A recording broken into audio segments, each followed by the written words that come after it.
All sports, all the time. There's heroes and there's legends. Heroes get remembered. Legends never die. This is the Spoken Podcast. Hold your ears, folks. It's showtime. I'm your host, Lance Twidwell. Man, that kid, he can ball, man. He can ball. Touchdown, Kansas City! Patrick freaking Mahomes, baby! Let's talk some sports, because that's what we're here to do. You are tuned in to The Spoken.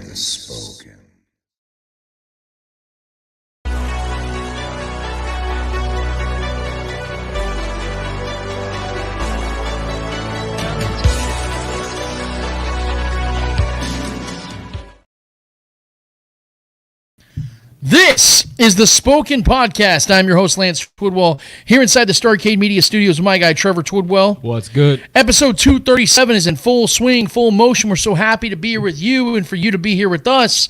Whether you are live streaming, podcasting, or YouTubing, we want to thank you so much for taking the time to be with us in this time as we have an awesome, fun-filled show for you guys today as we do each and every week. Man, we make sure that we give you guys consistent content around here because that's what you guys deserve, and that's what we're going to continue to give you guys. We want to once again thank everybody that's been a part of this along the way, whether you guys joined us in the off-season, the on-season, whatever season it is that you guys decided to hang out with us, man, we want to thank you guys so much. There's a lot of good shows out there. The Chiefs community has been absolutely thriving when it comes to content. I think personally, Trevor, I don't know how you feel about it, man, but I think that there's podcasts out there that rival any radio show, network show out there. I think there's a lot of really good shows out there, man. And even if you're a nobody, you're a nobody, as this sign says right here, because that's what I am, a nobody with a big following. And I want to thank you guys for hanging out with this nobody, because this nobody's going to give you guys an honest take on all things Chiefs today. And I think my brother Trevor's going to do the exact same thing today as well. We're going to follow suit on that. We're going to keep that consistent because that's what we do here at the Spoken Podcast. And once again, if you've not already joined us on YouTube, go ahead, get on YouTube at the Spoken Podcast. The links are below on the social media platforms. Hit subscribe, hit the notification button, but most importantly, please get in the chats, guys. We love it so much in the Speak It segments, man, when you guys come in there and hang out with us and give us what you guys think. I mean, like Trevor says every week, man, there's like back conversations or side conversations going on. That's how we build a community. We've been doing this now at the Spoken long before the podcast ever started, long before the show ever started. We started this thing on Facebook 13 years ago, almost 13 years ago in December. And there are people that know each other, myself and other people included, that would never have met otherwise. And it's so awesome, it's so powerful that we get to have that opportunity here. So let's just keep that growing. Let's keep that consistent on our YouTube side of things. Not just on Facebook, not just on Twitter, or X rather, but on YouTube as well. Let's do that on all social platforms. Let's keep this thing strong. Let's keep this thing as a family, man, because that's what we're here to do. And like I said, we got a great show for you guys today. Like I said, we're going to give you guys the Chiefs and Vikings preview and predictions. Trevor and I are going to give you guys our thoughts, our opinions on what we expect to happen this week in Week 5 when the Chiefs go up to Minnesota and take on Kirk Cousins and the Vikings. It's going to be a hell of a matchup. I think there's trap game fever in this one that a lot of people are expecting because the Chiefs have a lot of AFC West opponents coming up in the next month or so.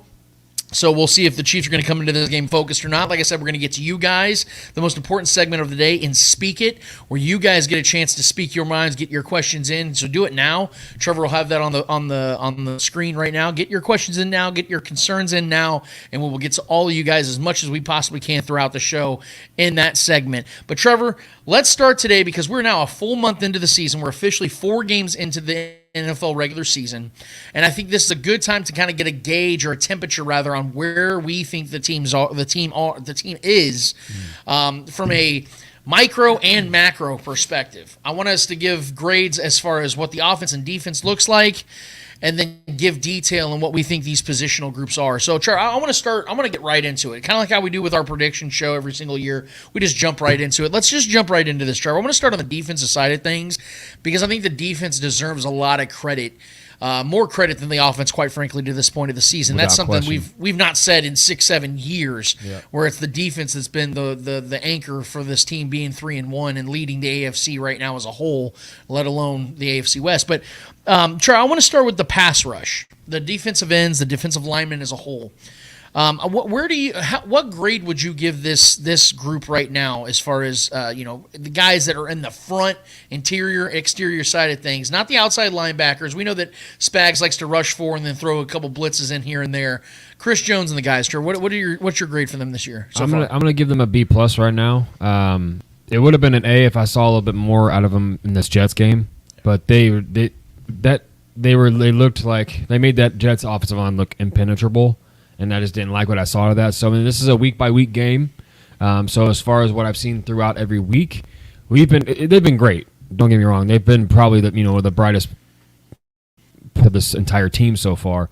But I'm going to give them, after the performance, I felt like it was a little underwhelming last week against the Jets. I felt like we should have got after Zach Wilson a little bit better than we did, especially Chris Jones. I know he's getting double, and guys like Noddy and and Dana, I felt like we should have had more production out of them this past week. So I bumped them down a little bit, but I think a solid B+, pushing for an A.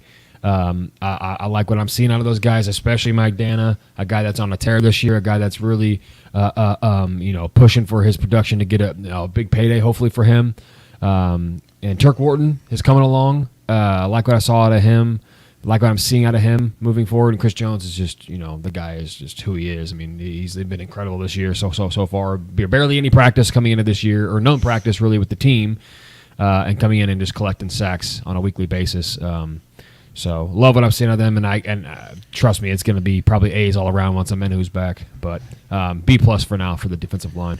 I see that. I think that you and I are going to probably see things very similarly to this in this team in regards to where the defense is right now on all sides.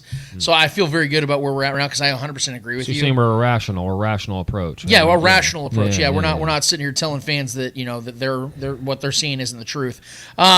So I look at the defensive end, the defensive line, and I have to go to the raw numbers. Trevor, I'm a stats guy. I love to pay attention to where numbers are at, and you have to be honest. Well, you have to be honest where things are at, because I think this defense is better than where the numbers are at right now, and I'm going to defend them a little bit, defending the defense. But the pass rush right now, Trevor, is 30th in pass rush win rate at 32%, and is 27th in run stopping win rate at 28%. Now, there are a lot of teams that are literally 0.3% apart from each other, so that can be skewed at times. But here's where the defense is, guys, because it's not great. But we have to remember that Chris Jones did not play in Week 1 against the best offensive line the Chiefs have faced so far this season. And 2, Charles Omenihu is yet to play. And you and I, Trevor, and a lot of Chiefs fans out there, and people in the NFL, quite frankly, are very, very big on Charles Omenihu this season. Yeah, we don't realize the impact he's going to have once he gets back. And you're going to see it, guys. And then you have, like I said, FAU on the other side, a rookie pass rusher.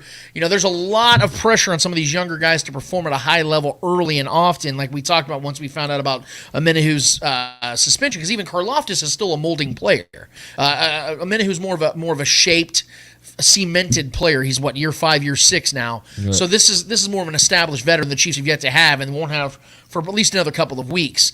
So with those numbers considered, considering how much they've already overcome, I'm going to give them a B because of the fact that starting off the season, man, they went against 2 of the best offenses, in my opinion, at least they should have been, and the Jaguars and the Lions. I think the Lions are one of the 5-10 best offenses in the league. I think the Jaguars will be there by season's end. What the Chiefs did against that offense is going to look really good at the end of the year. Really, really good. Quite frankly, what they did against the Bears is already looking great as to what we've seen from the Bears over the last couple of weeks. DJ Moore didn't do jack shit against them. Right. So, and you just saw him have one of the 10 greatest games of wide receivers ever had, and he could have actually had better if he didn't step out of bounds. Against a solid supposed to be a solid defense too. Yeah, so I'm going to give the defensive line as a whole a B.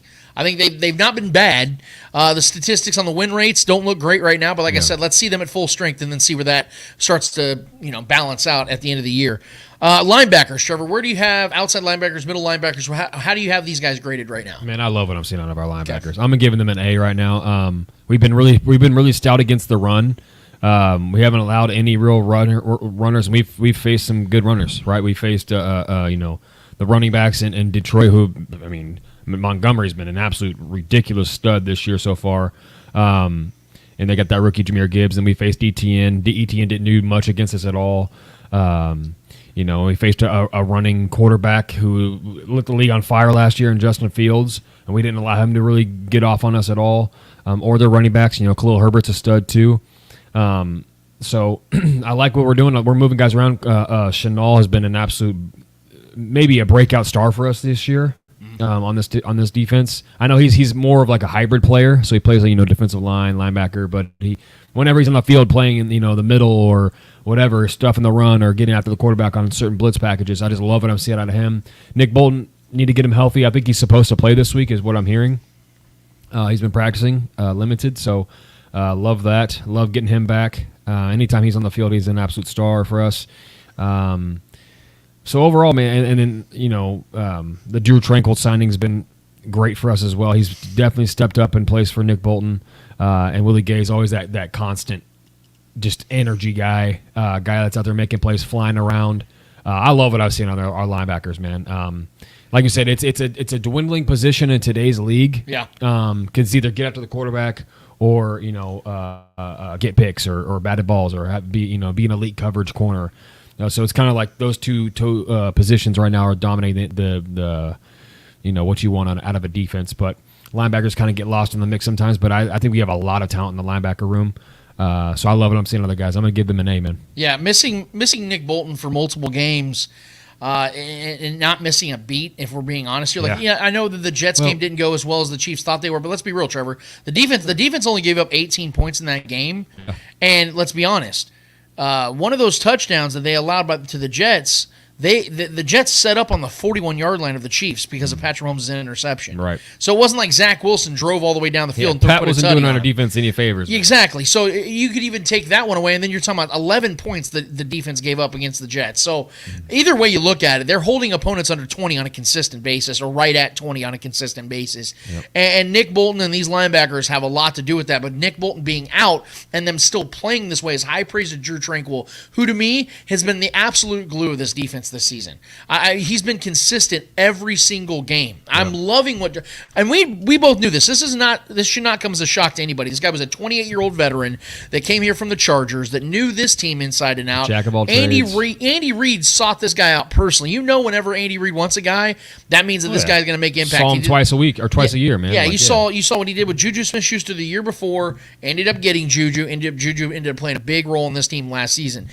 Drew Tranquil is that guy this year, and he's the glue. My guy Leo Chenal, I told you guys before the season, he's my breakout player. Him and Brian Cook. Brian Cook's been insane. Yeah, we'll get to them in a second. But Leo Chenal has looked incredible. This guy is all over the field. He's tracking the ball carrier down. He's tracking pass guys that are going for passes when he's in pass protection. What we're seeing is this guy, his athleticism and his brain are starting to align more than ever. Because when you're young, you're usually very gifted athletically, but you're still learning the game because it's so much faster than the college game. Mm-hmm. Now you're seeing the game slowing down for Leo. I think that was the reason why he didn't play as much last season, but you saw as the season continued last year, he became more and more of a prominent player. He looks so good. He looks incredible. He looks so good. He looks like a steal of that draft class. Unbelievable, man. And so with Willie Gay, who's I think the best athlete on this team, at least on the defensive side of things. This guy is a freak of nature. Sure, looking the way he's looking right now, he's looking to get paid as well this next offseason. I just think this might be the best position group on the team, and they're flourishing right now. I'm sure some numbers might say that they're struggling here or there, but I wouldn't trade right now. I wouldn't trade this linebacker room with anyone outside maybe the 49ers. I think we arguably have the best linebacker room in the you could really make that case, especially when Nick Bolton's healthy. Yeah, and with Drew Tranquil, like I said, playing the way he's playing as the veteran that they brought in, who's not missed a beat, I'm giving them a confident A. So. Honestly, this is the most slam dunk A I could have given any position group on this team. Trey, let's get to the defensive backs, cornerbacks, safeties as a whole. How do you see things going right now with this secondary right now? Yeah, I mean, I love what I've seen on L'Jarius Sneed so far. I mean, all the questions coming in this year, him barely getting in it, he played 0 preseason, barely practicing much leading into games with the knee flare-ups and stuff like that. I haven't noticed anything like that on him. He's looked good. There's a couple places he's got kind of spun around and burnt. I think Garrett Wilson got it pretty good on one last game. But I mean, it's Garrett Wilson. That's one of the rising talents in the league at receiver. So overall, though, man, we got a guy on our team, and Trent McDuffie, who I think at this point is the best corner in football. I mean, he's the highest graded PFF corner. We take that for what you will, for what it is. As far as he's not a guy that's going to go be a ball hawk and take a lot of risk, but he's a guy that is a true lockdown, old school corner, hip with hips, the fluidity of his movements, staying with the receiver, staying in their face at all times. Open field tackles from our corners and our DBs has been, night and day difference from last year. Yeah. I mean, how much frustration were we dealing with last year from missed tackles in the open field and letting guys get extra yak after missing tackles? when the guy catches the ball. We're not letting guys, if a guy catches the ball, if that even happens, if a guy catches the ball, we're not letting them just, eat. Like that play, like all the plays Jamar Chase did on us the last couple times we faced him, just catching in it and just eating up those yak. So love what I'm seeing out of these guys, man. I know we were having Jalen Watson was in and out a little bit. We were a little unsure about where he was. He's been injured too in the rotation. Yeah, so dealing with that. Outside of that, though, I mean, Spags has been coaching his ass off with these guys. Spags has been making sure these guys are in the right position. Yeah, Bagnola. Yeah. So, but I like what I see out of Joshua Williams. He looks very physical. Kind of building on a little slow start, but he's looking better. He's been building on his performance of last year. Being a year 2 guy, man, there's a lot that can be the make or break year. The year 2, especially for the cornerback. Yeah. We even seen Sauce Gardner kind of taking a step. I know he's great. He's great, 100%. He's great, but he's not as good as he was last year. Last year he took the league by storm. This year he's kind of falling back to earth a little bit. It's easy for the cornerbacks to get exposed, no matter how great you think you are. But I love the progression that I've seen out of Trent McDuffie. I love the confidence out of Joshua Williams, and then just the overall veteran presence of L'Jarius Sneed. Yeah. And then, yeah, man. I mean, I don't think I can talk much more. I want to see Nick Jones too. He's been kind of getting some rotation in. I love that kid. I love that pick. Seeing him get in there and get some play. I think he played a little bit last game. Yeah, so it was good to see him out there. But yeah, man, I can't say enough about these guys. I'm gonna give them a B+ for sure. I like it. So the defensive backs as a whole right now are allowing the Chiefs. Defense, in particular, defensive backs are allowing the 8th fewest passing yards, the 8th fewest completions, and the 3rd fewest passing touchdowns, despite technically allowing well over 100-plus garbage time yards and 10 garbage time points against the Bears in the second half when the Chiefs were up 34-0 in the third quarter kickoff. This secondary is exactly what I expected them to be, Trevor. We talked about this all offseason about how I said this is going to be the best secondary Patrick Mahomes has ever had. This is going to be the best defense that Patrick Mahomes has ever had, and I think they're absolutely leading that way. They're pioneering that way. They are a dangerous, dangerous group that's going to be a major reason why I truly do believe the Chiefs are going to repeat as Super Bowl champs. Trevor, I'm giving them an A. I don't see a weakness in the secondary.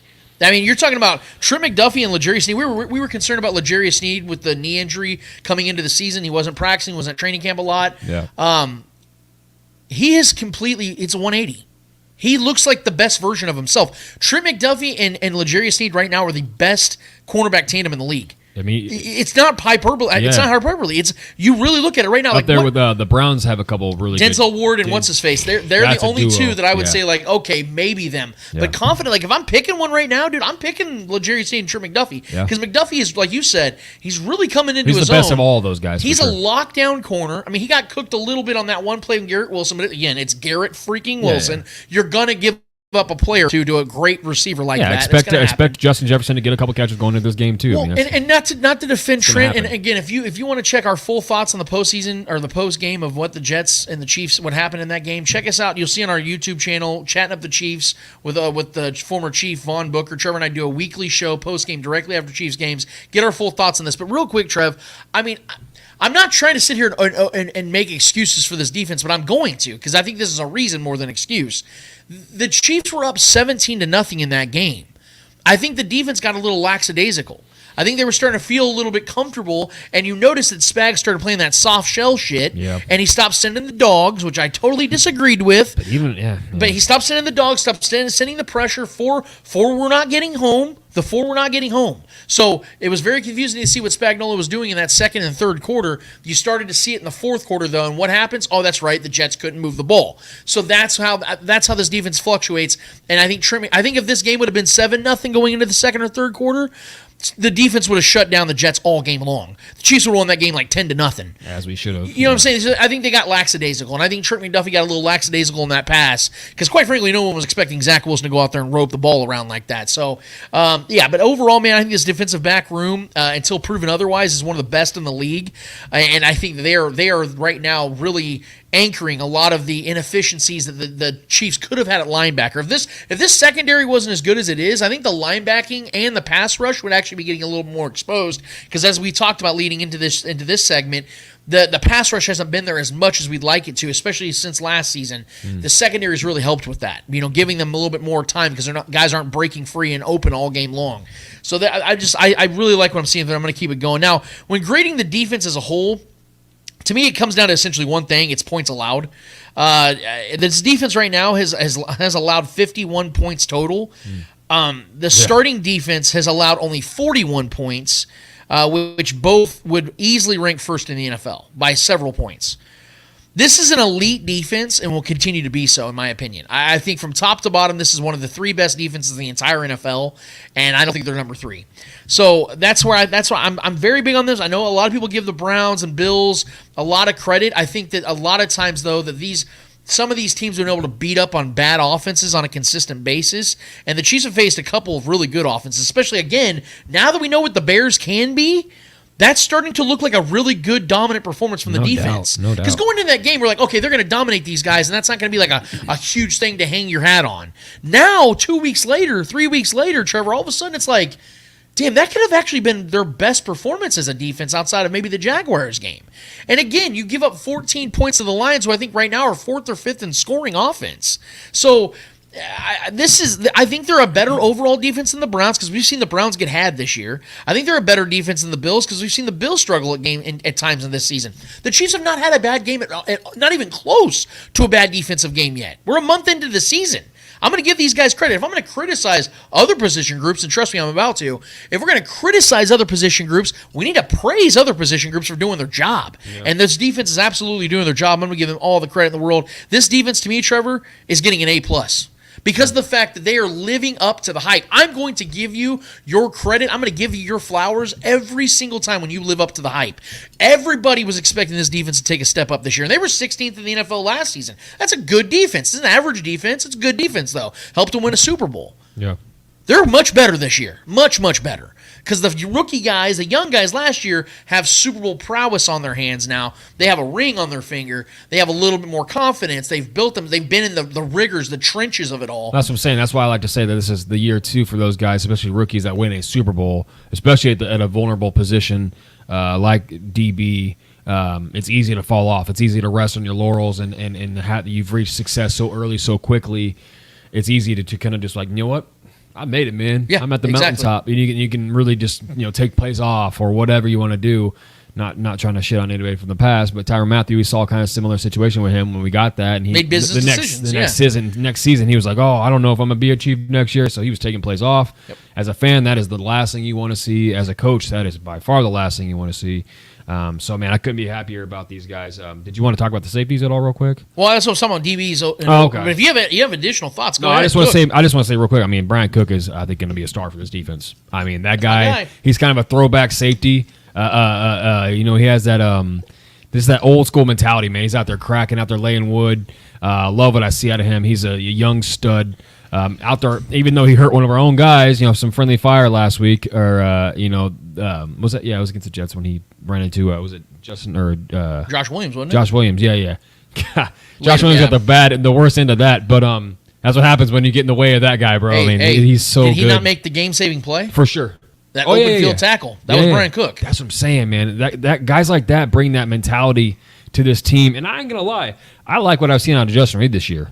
I feel like Justin, he's looked really good this year. Because he's essentially playing for his next contract. He's an easy target for us because he's kind of he's an annoying soundbite. He's a putz. You know what I mean? He's a smart guy. He's a chess guy. He's one of those just kind of high IQ guys, but when he tries to be funny, it just doesn't work. Or he tries to be kind of witty or talk shit, it just doesn't really work. But the guy's been playing his ass off this year, and I really like what I've seen out of Justin Reed. And Mike Edwards, with that pick too last week, that was a big play. Like what I see out of him, that veteran presence. I just wanted to gloat on those safeties real quick, man. 100% agree, I love what I see out of them. We can talk about the defense all day long because A+ for sure, though. I agree. I couldn't love this defense any more than I do right now. And like I said, Steve Bagnolo's doing his thing, man. And the schedule is, bro. Oh, it's light. Give me the Broncos. Let me just throw this out here real quick, guys. I don't know if you guys know this, but go ahead and peep the old sketch for the Chiefs. Yeah, especially for Pat this offense. For the rest of this season, the Chiefs have 13 more games. The Chiefs play 3 teams with winning records on their schedule for the rest of the schedule. It is the Bills, Eagles, and Dolphins, and none of those games are road games. Yeah. 2 of them are at Arrowhead, and then one of them is in Berlin, Germany. One's a neutral field. Yeah. So, we should be really, really happy with the way things are going right now. I mean, it might change where some team gets hot, and then that's another winning record team. The Chargers maybe start to bounce back a little bit. I'm not believing that. I never believed them at all. But there are possibilities. But if you look at the rest of this schedule right now, guys, there's a lot of winnable games for the Chiefs. And I think that they can absolutely run the table. We're not going to get ahead of it. We're not going to get ahead of ourselves. We're just gonna take this 1 week at a time, like they like to say, the cliches. Joe, let's move to the offense, man. Let's get right to the thick of it, man. Let's get to the quarterback position. Patrick Mahomes is having his worst season. That's just a fact. Mm-hmm. He's having his worst season to date. He has lows in completion percentage, yards per games, yards per attempt, touchdowns, and is yards per attempt, quarterback rating, and is tied for his highest in interceptions. But if you watch the games, you'll see why, and it isn't because he all of a sudden decided to not be great anymore. The Chiefs lead the entire NFL in quarterback drop rates. That's drops as in percentage of catchable passes at 8.9%, essentially 9% of his passes. Despite the inefficiencies around Patrick Mahomes in the receiving game that I will get to in just a moment, he's still roughly on pace for over 4,300 yards and 34 touchdowns. I'm not budging on Mahomes. I'm not going to criticize him overly. I don't think he had his best game against the Jets. I think both of those interceptions were horrible throws, but I think there's context to those. When you're a guy like him, Trevor, that's thrown 200 touchdowns and just threw his 50th interception a week ago, I'm going to give him the benefit of the doubt that it probably wasn't because of the fact he just decided to have 2 flutter balls. I think there's some overthinking. I think there's some trust issues. Distrust, yeah. There's some, and to the credit of the Jets, they have a badass defense. I mean, yeah, let's not gloss over that. Shut down Josh Allen. Shut that man down, who's everyone's gloating as the MVP right now, which I think is hilarious because it's going to blow up in everybody's face again. But we'll talk about that when that time comes. But Patrick Mahomes is still on pace to have a great season. I have not budged at all whether I think the Chiefs are going to win the Super Bowl or not, because Patrick Mahomes is still Patrick Mahomes, and he has an incredible offensive line that I'll also talk about in a second. I'm giving Patrick Mahomes an A. I think he's still playing incredible football. He's putting the ball on the money. He's consistent every single week. There are problems that are outside of his control. And when you've seen him get time, Trevor, and he's delivered the ball, he's still been just as creative. He's on pace for 655 rushing yards this season. That's twice as much as his career high. These defenses aren't shutting him down, is what I'm saying. Even when he has guys that can't get open and defenses are stopping them and putting Travis Kelce in check, he's creating with his feet and extending drives with his feet. So you can't shut this man down. So he's giving an A effort, therefore he's getting A's from me. Trevor, what's your grade on quarterback? And I know I jumped you in turn, but go ahead and give me your thoughts on Patrick Mahomes. No, I'm going to give him a B just because I think if Patrick Mahomes was sitting in the room and he was watching his film this year so far and he was grading himself with all honesty and integrity, I don't think he would give himself an A. So I obviously the A for effort is not a question with Pat, but he has had an offseason with a lot of these guys to practice and get some timing down, and Sky Moore situation's just not working out right now as of right now. And he did have a season with him prior, so I would expect a little bit more connection with Sky Moore at least. And there was a handful of plays I've watched so far in the last couple of weeks. If Sky Moore was open, the timing was off from Pat just getting the ball out quick enough. The ball wasn't coming out. We could talk about Sky running a route, not breaking his route at the right time or whatever, but there was moments where he was breaking routes and getting open. There's just a lot of things out of sync. Listen, it's early in the season. We faced some tough defenses. Pat struggled early. No one expects this to continue. It's not going to continue, and most likely it won't continue this week. I think we have I know we had that big blow-up spot against the Bears, but the Bears' defense is awful. So we had every right to do that, and we should have done that, and quite frankly, that's not a really surprise to anyone. So I'm giving him a B, man, just because I know he's capable of more. He's not playing his A game right now. So if he was playing his A game, I would be giving him an A. The effort's not the question for me. The production is just bad. The production's low, too many picks, too many floating passes, and he's struggling against man right now because, quite frankly, he's got some guys out there that can't beat man and create separation. So there's a double-edged sword going on here. So the correlation there between this, the lack of separation from his receivers and his inability to get the ball to them makes sense. So Travis Kelce, obviously not really being as productive as we had hoped to either. He's been okay since he's come back, but we want to see more out of him as well to help Pat's production, because those two are married together, with their production. When Kelsey's production's up, Pat's balling. Just want to see more of them, and we know what to expect. This is in our eyes and our minds, and most, I would say, arguably the best to ever do it. He's going to get his shit together. This offense will start clicking eventually. It's just going to take reps. It's going to take live bullets. But right now I'm giving Pat a B. Now, let's move to the offensive line, Trevor. Where do you have the offensive line currently with the letter grade? I love this offensive line. I think this offensive line has been playing incredible. I know we can talk about the penalties. Listen, man, Juwan Taylor was being targeted by the league. That's a fucking fact at this point. I mean, the first couple of weeks were rough to watch. He leads the league in penalties because of that. Those first couple of weeks, he was just getting his confetti party on him. So I'm taking that with a grain of salt. I still believe in Juwan Taylor, the athlete, and what he is at that position. I still believe he's gonna be a solid pickup for us. But overall, this interior offensive line, especially our guards and our center, might be the best in the league, man. Up there with the Cowboys, up there when healthy, and the Eagles, and all the best offensive lines you get. The Pat's getting time to throw the ball. When we're running the ball, Macheco's running the ball. Those holes that we were pushing through, that gets that Jets defensive line was incredible. I love what I'm seeing out of these guys as far as pass pro and run blocking. We even had an offensive line catch a ball at one point this season, so that play was hilarious, by the way. I think Donovan Smith is doing his job. I think he's doing it well. We've had a couple hiccups on some stupid penalties, some questionable ones too. Even that Juwan Taylor face mask, which it was face mask, but it did not begin in the end zone. So that shouldn't have been a safety on him. I think it has room to grow. I think it definitely has room to grow. But from week one to now, I think I love what I'm seeing out of them. And I'm going to give them a B+. Pushing right behind an A, but there's just get the continuity going and get the penalties down. Granted, some of those are not really our fault, for being honest. But the tackle positions, I think, need to be a little bit better. But as far as interior offensive line, I don't know if there's a better one in the league, man. These boys are stout. Trey Smith's out there still doing what he does. Had a random penalty on him the other day, or the last game, I believe, and it was just strange seeing that. He usually doesn't get penalized, so. Once the refs and the league stop, trying to make an example out of us, I think this offensive line is going to be tops in the league. So I'm going to give them a B+. Yeah, it's hard not to be elite when 3 of your 5 offensive linemen are pretty much elite.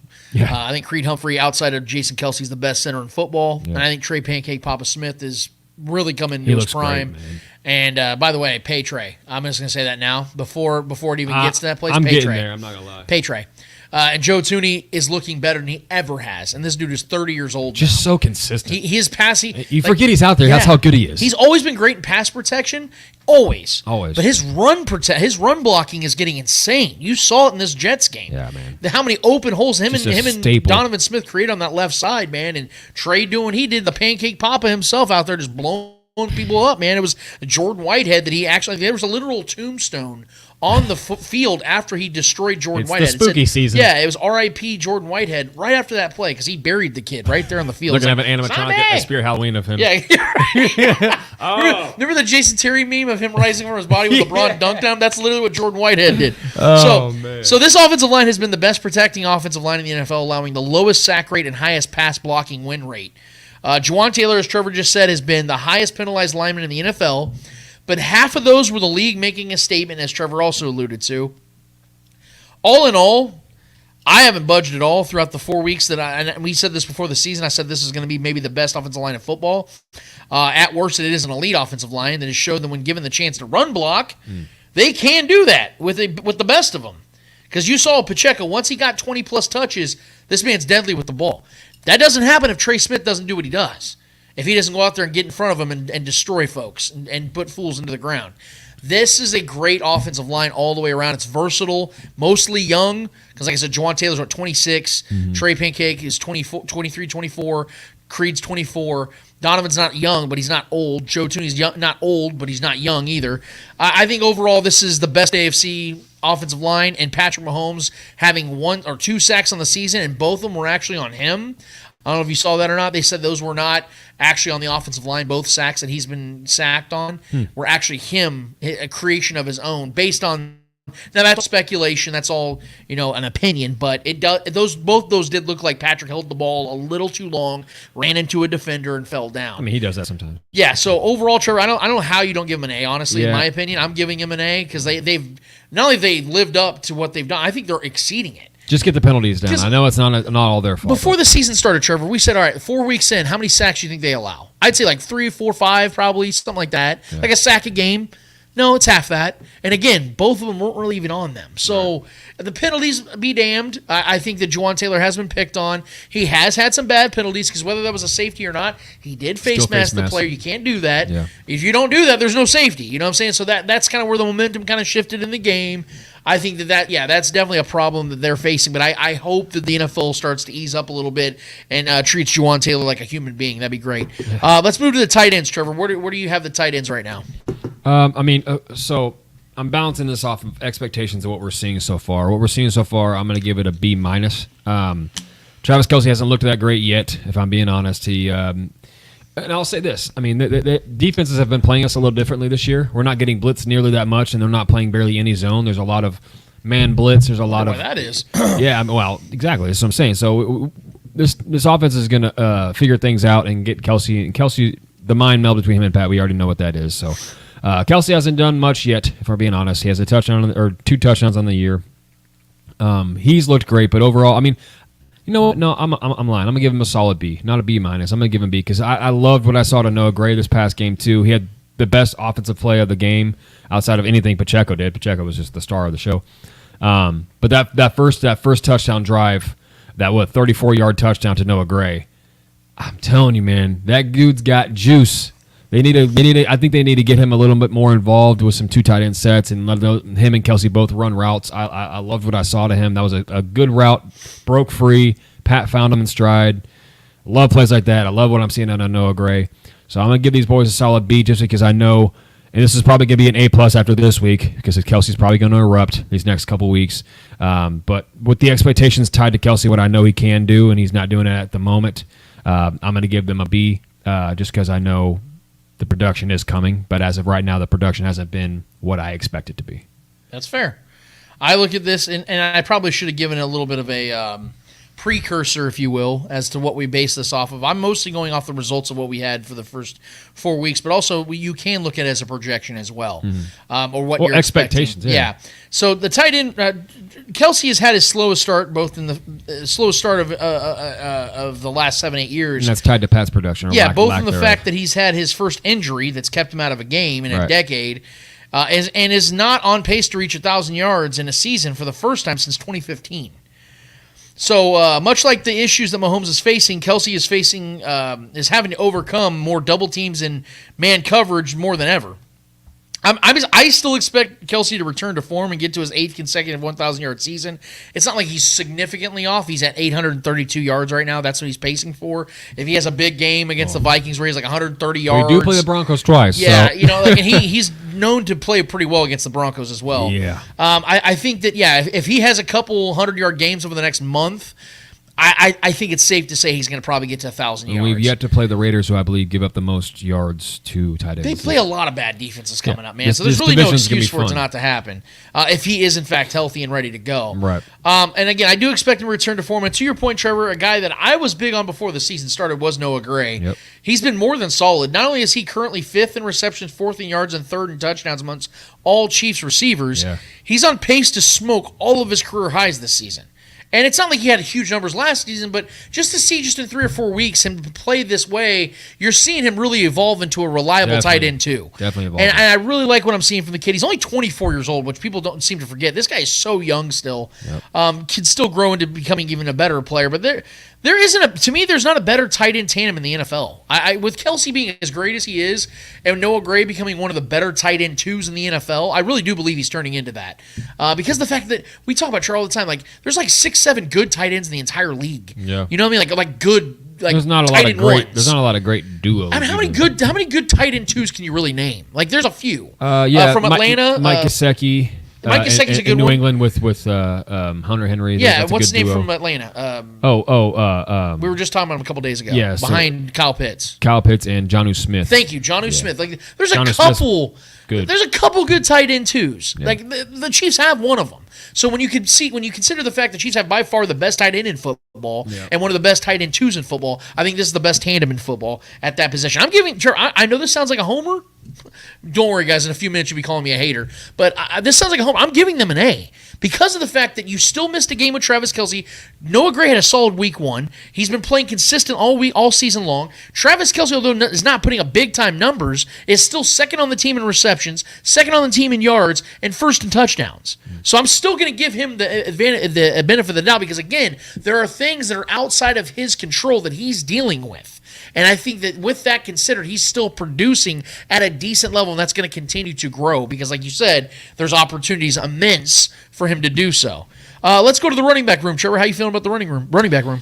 I mean, Isaiah Pacheco, we thought he broke out last year towards the end of the year. He's breaking out right now. I mean, what he just did to that Jets defense and the way he's running and his health is good so far right now. This guy could change his offense a little bit more, similar to how we were with Kareem Hunt. He's starting to get targets to him. He's starting to catch some passes. His pass pro is way more improved. He's on the field way more because of that. Usually, I remember a lot last year we used to have to bring in McKinnon just for pass pro because Isaiah struggled a lot at identifying who was going to be there, where the pressure was coming from, and throwing those blocks and having success. He's been throwing some hell of good blocks. He's been reading the defenses and seeing where the blitz is coming, where's it coming from, meeting the guy there before it gets to Pat. He talk about it evolved. Noah Gray. I mean, this kid right here has evolved his ass off, and it's just nothing but just a workhorse of a human being. I mean, the guy's 100 miles an hour at all times. Yeah. Everything, if he takes a big hit or if someone's talking shit, he's shoving somebody and talking shit right back at him. I mean, this dude is 100 miles an hour. And you love that as a football player, especially at the running back position. Clyde's been in and out, looked okay at times. McKinnon's already had a 2-touchdown game. I mean, this is just what he does. He doesn't score touchdowns in the singulars.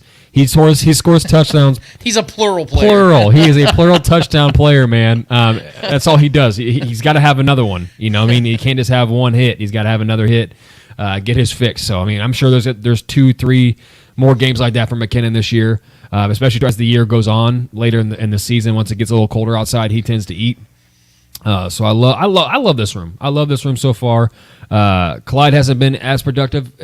I thought we were going to get a little more production out of him this year, but I think with the emergence of Pacheco and what he just did last week, I mean, that's a guy we can lean on at this point. It's been a while since we had a running back that we can lean on. Our offense, Pat couldn't get it going last week, and we leaned on the running back. Pacheco took over. Yeah. Pacheco was the show. He stole the show. He was the hero of the show, game ball, everything. That kid is incredible right now. I just hope he stays healthy because he takes a lot of big hits.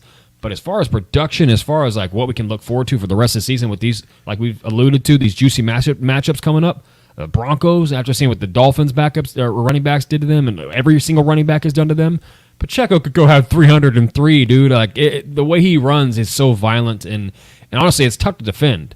It's tough to defend running backs that just keep coming at you, like Marshawn's famous quote. You want me to just keep running at your running through your face over and over and over. Like that's how Pacheco plays. It's very very Marshawn-esque, and I loved that comparison when they did on the broadcast this past week because it's very real. He's very Marshawn-esque. He just keeps coming at you. He never stops. He never looks slow. Even when he was banged up last year, the dude was just still running the same speed. You could not tell. Yep. So as far as this running room as a whole, I love it. As far as Pacheco goes, I mean, I fucking love this kid. 7th-round pick and just getting you everything every single week. Couldn't be more proud of him. The evolution in the pass pro. I'm giving them an A+. I love what I've seen on this running back room. I love the combination of the great O-line with this. We're finally running the ball a little bit more this year. Pacheco's already had 2 games of 15+ touches. Fucking love that. Yeah. I love what I'm seeing out of the giving these guys their run and balancing out this offense. So if Pacheco can keep up this role that he has going right now, the pace he has right now, The kid's going to have a huge year. Hopefully get paid someday for being a 7th-round pick. The money isn't always the best, but, if he has a great run with the Chiefs here, gets a couple rings, I love the kid very much, and I love what he's doing for this team. So, A+ for the running backs, man. Yeah, something I said about Isaiah Pacheco during the game against the Jets. By the way, he had an absolute coming out party in his hometown of New Jersey. Incredible. Against the Jets. He had 158 total yards with a touchdown, 158 yards from scrimmage. He runs. It's not that he doesn't run. He stomps. Yeah. Like he looks like he's pissed off at the ground. Like that's how he runs. Yeah. And it is very Marshawn-esque too, but it's almost like he's also like, and I know he's a lot smaller than this guy, but it's also like Derrick Henry. Like Derrick Henry will wear you out. Now Isaiah doesn't have the size. He's about 4 inches shorter and about 40 pounds lighter, but he's still a monster in himself, in his own regard, in his own respect. He just runs angry. He runs fast and efficient, and his feet just never stop moving. He gets right up. He himself, it's like a separate entity in this running back room because he really is coming into his own. He stole a grown man's job last year. Never looked back. Had 830 rushing yards, at 1,000 total yards by the season's end, with I think like 6 or 7 touchdowns total. What I'm loving though, Trevor, is the fact he's becoming a dual threat. That's what I'm saying. Like this is scary he's getting for the 15 league. touches a game. Because when was the last time the Chiefs' offense was unstoppable? When they had Kareem Hunt. When they had Kareem Hunt catching balls out of the backfield and creating in space on those flats, this offense was at its best. This offense was you could not stop this offense, dude. And you want to talk about we're going to talk about the wide receivers in a second. What could really take off some of the pressure from these wide receivers and let them grow is if you're getting catches out of the backfield from both Jerick McKinnon and Isaiah Pacheco and Travis Kelce's getting back into form and Noah Gray's doing his thing. What did I say before the season, Trevor? That the running backs and tight ends would be just as imperative in the pass game as the wide receivers. Mm-hmm. That has been proven more so than ever because in this last Jets game, Noah Gray and Isaiah Pacheco combined for 77 yards and a touchdown. The wide receivers, 65 yards and 0 touchdowns. Mm-hmm. So those two guys outshine the entire wide receiver room. And honestly, dude, if that continues and they continue to win games, I can live with that because that might be a more effective game plan based upon what we're seeing so far from these rooms. I don't care about style points. I don't care how we score them. Just score points. And Isaiah Pacheco is a premier piece to this offense now. Especially with this offensive line playing the way they're playing, it's making it easier for him. It was only this game against the Jets was only the second game in his career with 20-plus touches. So maybe this is a fluke like it was last time because the last time was against the Rams last year when they won 26-10. Yeah. They were just kind of running them. Maybe it is just one of those fluky games. Or this could be a preview to unprecedented success for Isaiah Pacheco as an individual. We'll see on that. But right now as it stands, guys, Pacheco is on pace for 1,148 rushing yards, 338 receiving yards, and 9 total touchdowns this season, which would clearly outshine his already impressive rookie season. Now, I want to talk about the other running backs real quick because Clyde has been playing decent and the times he's been given. He hasn't played terribly by any means, but you can see the difference between Isaiah Pacheco and Clyde. Yeah. They're in completely different stratospheres, and it's crazy because Clyde was a first-round pick, Isaiah Pacheco was 7th, but that shows you just the value of how each can draft sometimes, both negatively and positively. But I think Clyde's been a decent player to this point. I know people like to hate on him and things like that, but I got to checkmate in a second on that one. I think that Clyde is going to be a decent player for this team moving forward, too, because Pacheco's had his injury concerns and Jerick McKinnon's had his injury concerns, so much so that the Chiefs are handling Jerick McKinnon just as I told you guys he would. Yeah. They would. They're easing him into the season. He was just asked by a reporter. I wish I can give him credit. I don't know who asked the question, but they asked Jerick McKinnon what he thinks about his usage so far. You can clearly tell he wants to get used more. Don't worry, guys, because I think in this Vikings game we're going to see some Jerick McKinnon. But the point remains, too. Yes, he's a 31-year-old undersized running back. And to be honest with you guys, he's more of a pass threat than he is a running threat at this point of his career. And that's okay because honestly, this team could use as many receivers as they could possibly get. And we saw in December, Jerick McKinnon had 8 of his 9 touchdowns? Mm-hmm. That's what I'm saying. As the year goes on and it gets colder outside. Who's to say he doesn't replicate that? Like Trevor said, he's a plural player. This dude scores in bunches. Yep. So if we wait till the Chiefs wait till week 9, week 10, say the Eagles game, right, or even the Dolphins game before the bye week, that's when they're like, all right, let's start kicking the tires on McKinnon. Let's start getting him. Let's get him 7 targets today. Let's get him utilizing the pass game. Let's get him out there to chip block and things like that, which, by the way, Pacheco's getting really good at too. Yep. But see, if that's what their plan is, that's a beautiful plan because you got Pacheco and Clyde, who are both 25 and 23 or 24.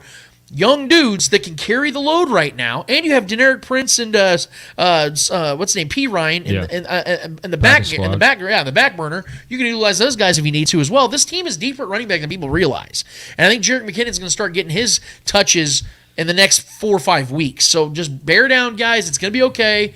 Jerick McKinnon will get his play in soon enough time. But I'm going to give this room a B+. I think that right now, and here's the thing. We don't need to see the team run the ball a ton. What we talk about, Trevor, balance. Like you said, balanced attack. We know this team's going to throw the ball a ton.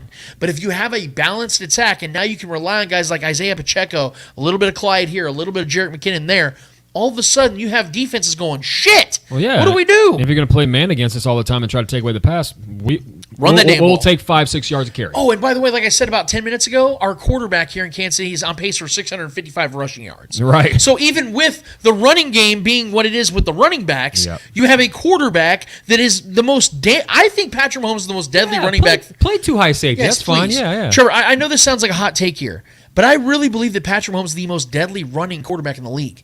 The biggest reason, not that he's the best. No, hold on. Josh Allen, let me clarify this. Josh Allen, Jalen Hurts, Lamar Jackson, Justin Fields, Anthony Richardson, like all those guys are better at running the football. Daniel Jones. Yes. Keep going. Like you can name guys that are better at running the football than Patrick. But he is the most efficient, literally statistically. He converts more third downs with his feet than any other quarterback. Well, you know why that is, though. That's respect to his arm. And if you take away his sacks, like any sack of his career, if you take away his sacks and just rush plays, he averages more yards per rush than Josh Allen in his career. You do realize that. Yeah. So this is the most deadly running quarterback. To your point, yes, because they respect his arm so much, that's to his advantage. Sure. Yeah, so, and that's wise of him.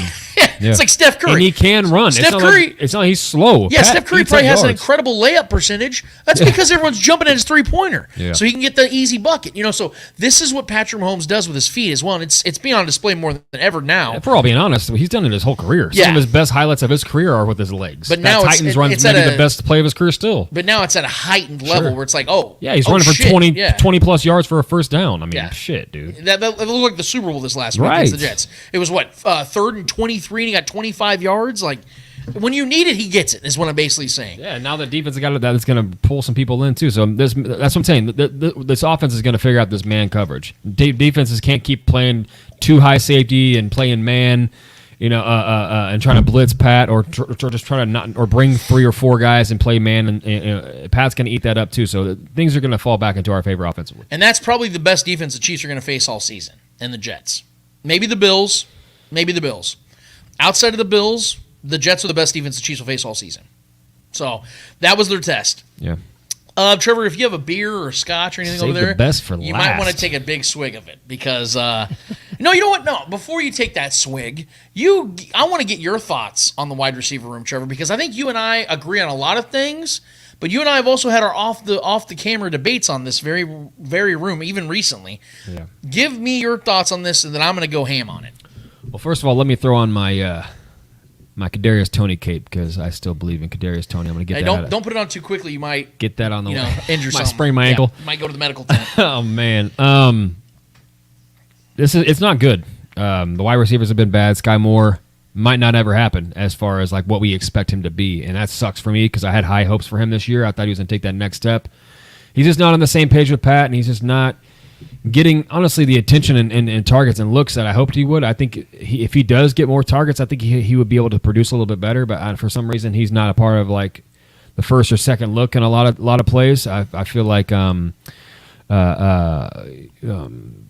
Rice has become more of a first or second read in the offense when he's on the field than.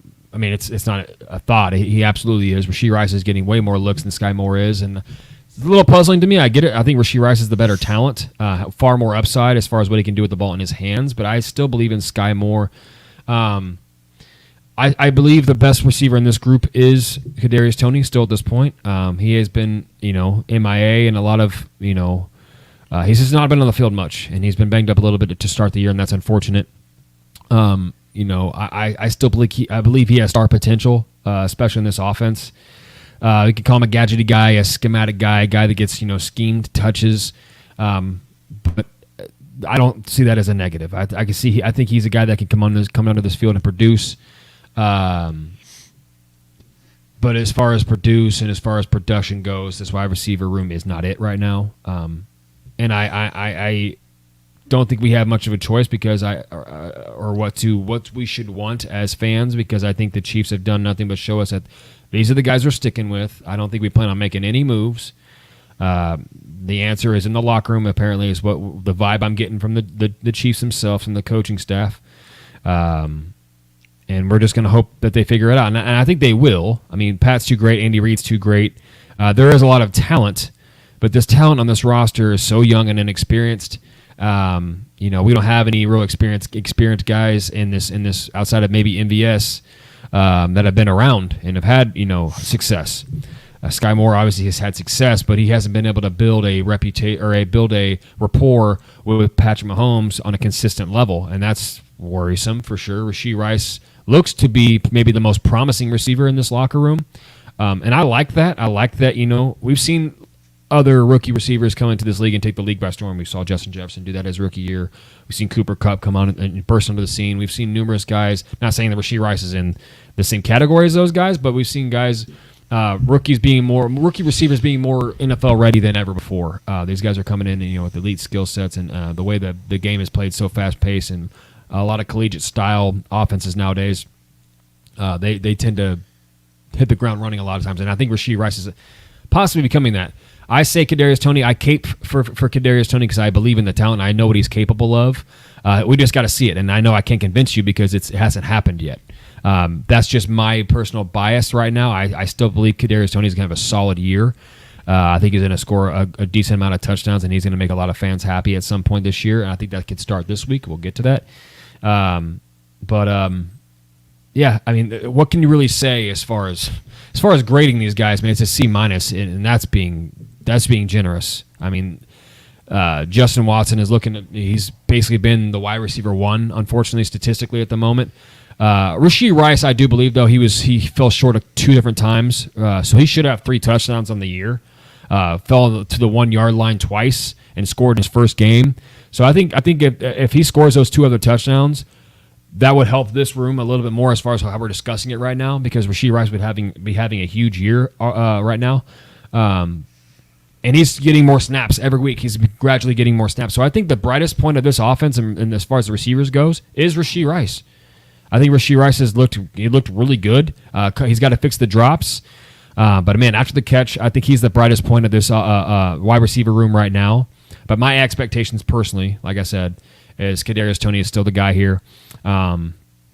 Still a shit ton of potential in this offense with Kadarius Toney. And I think Brett Veach believes in him, and I believed him. I liked him since Florida. I liked what I saw of him coming out of the draft, and I think Brett Veach did as well. If he can stay healthy, it's the biggest question mark. It's ad nauseum every time we have this conversation about him. But I think he's going to be the most productive receiver. And I said that from before the season started. I think Kadarius can be the most productive as far as what he does efficiency-wise, scoring touchdowns, getting this offensive playmakers, getting these offensive playmakers something else. And this defense is something else to watch for. So if I'm given grades individually, I would say it's been D's all the way around for every single one of these receivers, honestly, in my mind, outside of Rashee Rice. I think Rashee Rice, as far as what we had expectation-wise coming in, I'm giving him an A personally. I think he's got a lot of upside the rest of the way, especially with the way the schedule plays out. But a C- overall for this group, and that's, like I said, that's me being very generous. And the Justin Ross debacle has been a no-show so far, and a lot of people are saying that we want to get more of him. Guys, if he's not beating out the guys that are on the field right now, that's not good. Just want to say that right now. The Chiefs aren't hiding some hidden gem purposely to hamstring their offense. That's not the case. So if Justin Ross isn't good enough to get out there right now, he's not good enough to get out there right now. We have to accept that fact. I think that later in the season he will have his opportunities. But yeah, C- for me, man. Not good so far, but I think there's a lot of upside left. Trevor and I might disagree on some of these things, but I'll tell you right now, we're going to give you honest thoughts on this one.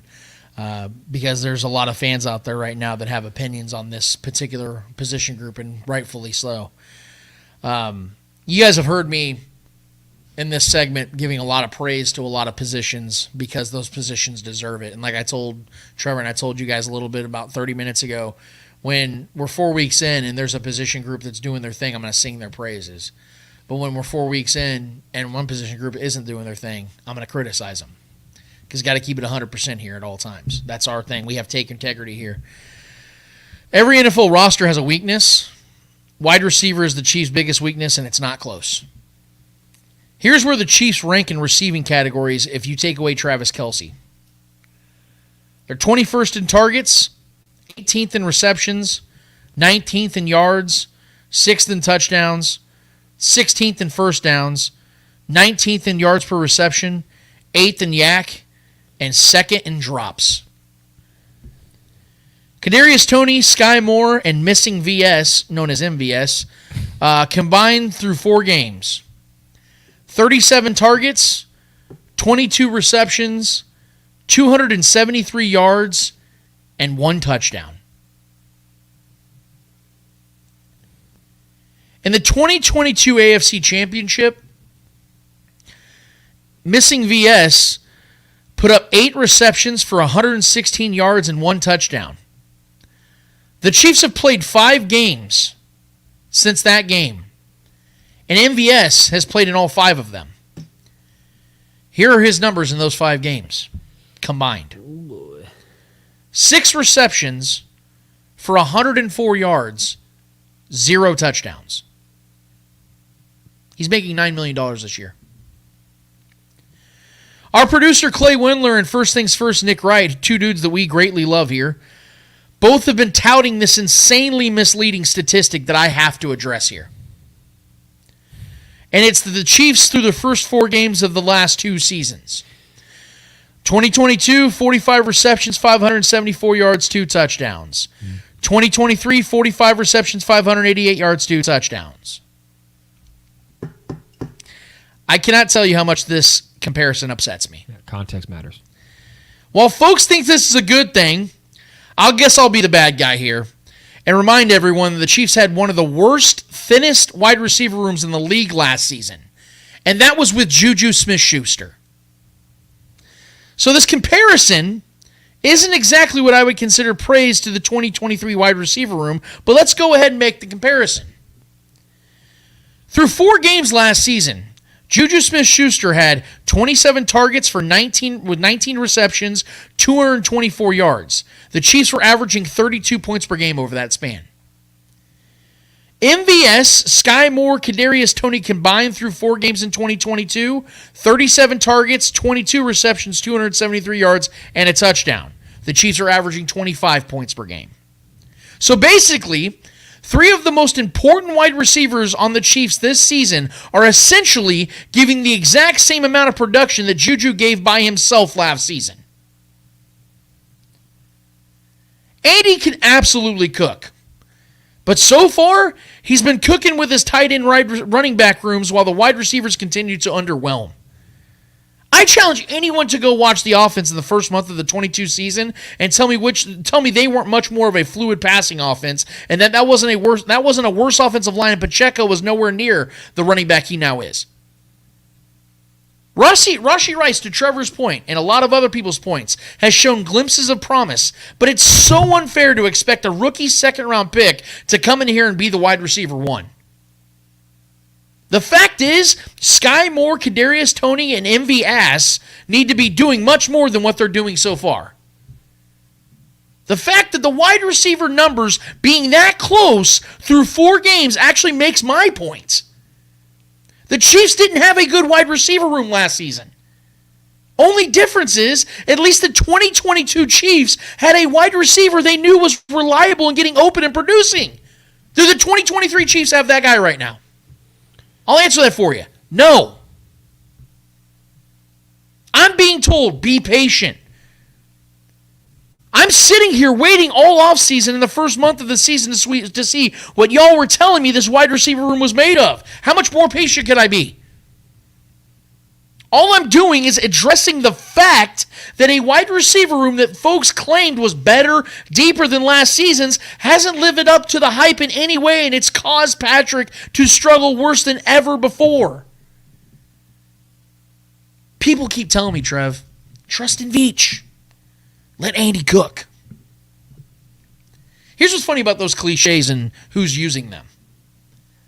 Those same cliches seem to be lost in the mix somewhere and somehow when it comes to Orlando Brown Jr. or Clyde Edwards-Helaire. Two players that the Chiefs fans have mercilessly crushed for years. Still to this day. Yet the Chiefs tried to pay Orlando Brown Jr. top 5 left tackle money twice and still play Clyde Edwards-Helaire on a weekly basis. So why bitch about them when Veach and Andy clearly wanted and want them both? Why not just trust Veach and let Andy cook with those two? But I have an unpopular stance on the wide receiver room, and it's been consistent for over 6 months now, so far that I've been right about everything that's gone on in the wide receiver room, and I'm the one that needs to trust Veach? I'm the one that needs to let Andy Reid cook and stop being so negative? No. See, I'm the one that's being honest with you. I'm not some plant from New York running a major Chiefs blog site pandering to the homers in the hopes of clicks. I'm the lifelong Chiefs fan from Kansas City that's calling it like it is. You don't like it? That makes two of us.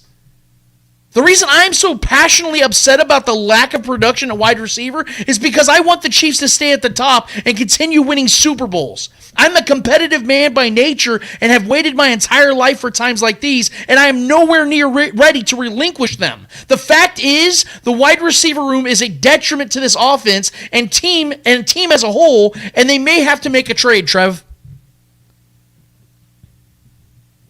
It's not going to happen. Folks can't play make-believe. Folks can play make-believe all they want, but the facts remain that the Chiefs' offense has been nowhere near where we've expected them to be. They're 4 games in and average 25 points per game. And the only reason it's even that high is because of the blow-up game against that then bad Bears team that walked into a buzzsaw at the worst time imaginable and maybe their worst week as a franchise leading to that game.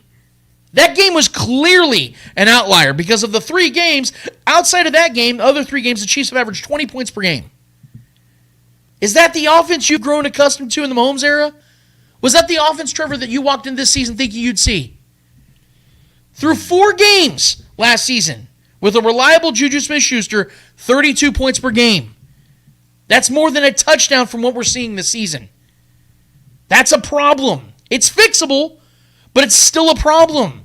A problem the Chiefs didn't feel the need to address in the offseason, but if when these woes continue and Patrick Mahomes is still struggling to find receivers in a pocket as clean as it's ever been for him in his NFL career, the Chiefs may have no other choice but to look outside. And when people say that ain't going to happen, I know you said that, Trevor, and I've been feeling the same way, but think about this. Think about on the other side of the ball. Brett Veach paid Frank Clark in 2018 $100+ million. Paid Chris Jones $80+ million in 2020. That didn't stop him from trading for Melvin Ingram in 2021 or signing Carlos Dunlap and drafting George Karlaftis in 2022 because they still needed more pass rush despite the expensive assets on that side. The Chiefs have a very inexpensive wide receiver room, and they're not working. Much, much worse than the pass rush was the last 3-4 years. And Brett Veach still addressed those needs. So why wouldn't he do that now?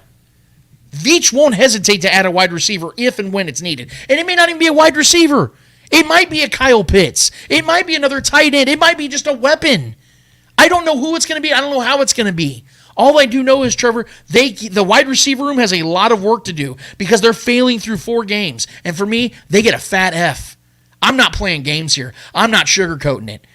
I've been the one of all the people out there that have been saying the same thing the whole time. I have the right to bitch.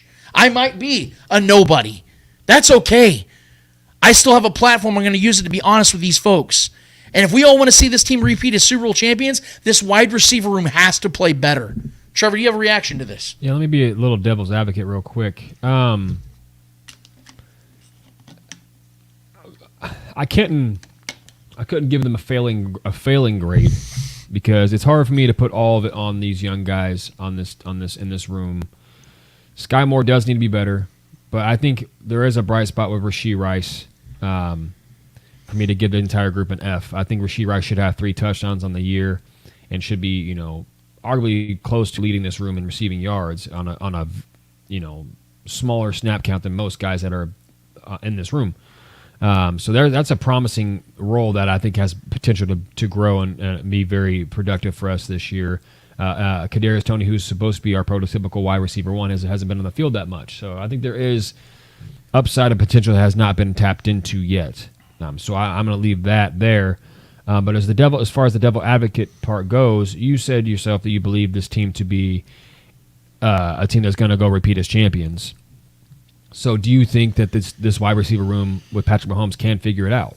I think it's what we have right now. I think it's fixable based upon what we're being sold as far as potential, but I have to react to what we're not seeing. And, you know what I mean? Like, but if we do figure it out, in what way? How would you see that taking place? Very simple. Sky Moore, like you said, about when he's open, hit him. Yeah. He's got to be getting hit. Quick strikes. I think if you're hitting Sky Moore, I think this offense opens up. I think if Rashee Rice stops dropping balls and maybe gets that extra half a yard and gets more touchdowns, that fixes it. Yeah. But the results have to be there, Trev. That's all I'm saying. Like, I'm not sitting here saying that it's 100% on the wide receiver room. I'm saying they're not helping I definitely don't things. think it's all on the wide receiver. But they're not. There's a lot of inexperience, and I think the coaching, the play calling hasn't done them any justice, if I'm being honest. I think we started to see it in the second half against the Jets. We started rolling a little bit with those quick strikes.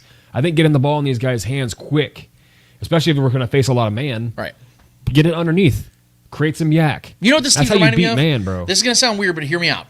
This team is reminding me, just in the early parts of this season, at like the 2018 Chiefs on the opposite end of the spectrum. Remember how they were scoring points, 40 points a game, 35, 40 points a game, but their defense was so bad in certain areas. Why? You had to score because their secondary was awful, right? Chris Jones had 15 and a half sacks that season. They had 55 sacks that year. Justin Houston was still on the team. They were still producing at getting to the quarterback. But what ended up causing them to lose in the AFC Championship? They couldn't stop the pass game for shit. Right? So flip it around this time. Like, that team could have won the Super Bowl, right? Just like this team could.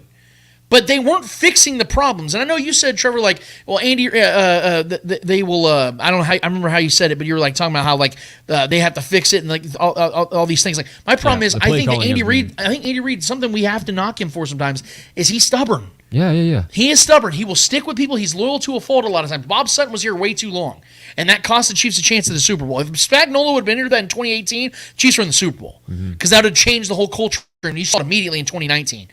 That is the difference here. Is I'm worried that a little bit that Andy Reid says, like, oh, no, I'm good at wide receiver. He said that in his press conference. Maybe that is coach speak. Or maybe I think they believe that. Because you said, okay, but you said Justin Ross, the reason he's not playing is because he can't beat these guys out.